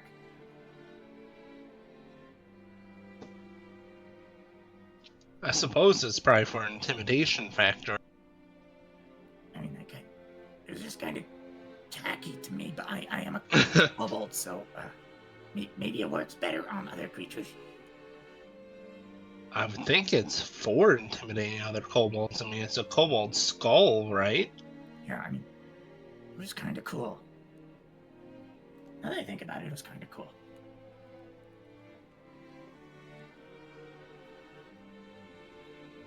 I need a bath. Well, see you tomorrow. Yeah, wait. Profile Pokemon. Torin trying to figure out how to open the door without leaving like mud prints on the doorknob. Sleight of hand. You can use your tail to do it. That's muddy too. Not as muddy as your feet or hands. Yeah, use his tail, open the door. Long bath. Ruined pants. Gosh, more ruined pants. Yeah. Well, he feels better now. Got a little bit out of you, got a nice bath in, got to relax, earned a bit of money. As, yeah, everybody will be able to retire for the night, get nice and cozy, sleep well, with literally no expectations, and, we'll round out today's casual session with you guys. Next session, we will open with a little bit of a time skip to you guys arriving back at the briefing room with your 48 hours leave done.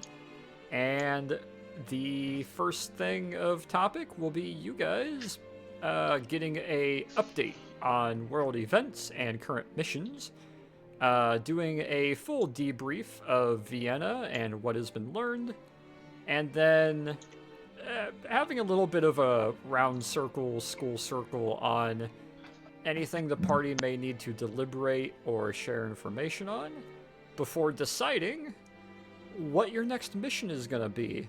Upon what mission it is you guys decide to take will determine how many days you will have in preparation before beginning that mission. And the rest of session will be you guys essentially doing prep work before getting on your way. But for now, we will end today's session there at 3 hours, 51 minutes.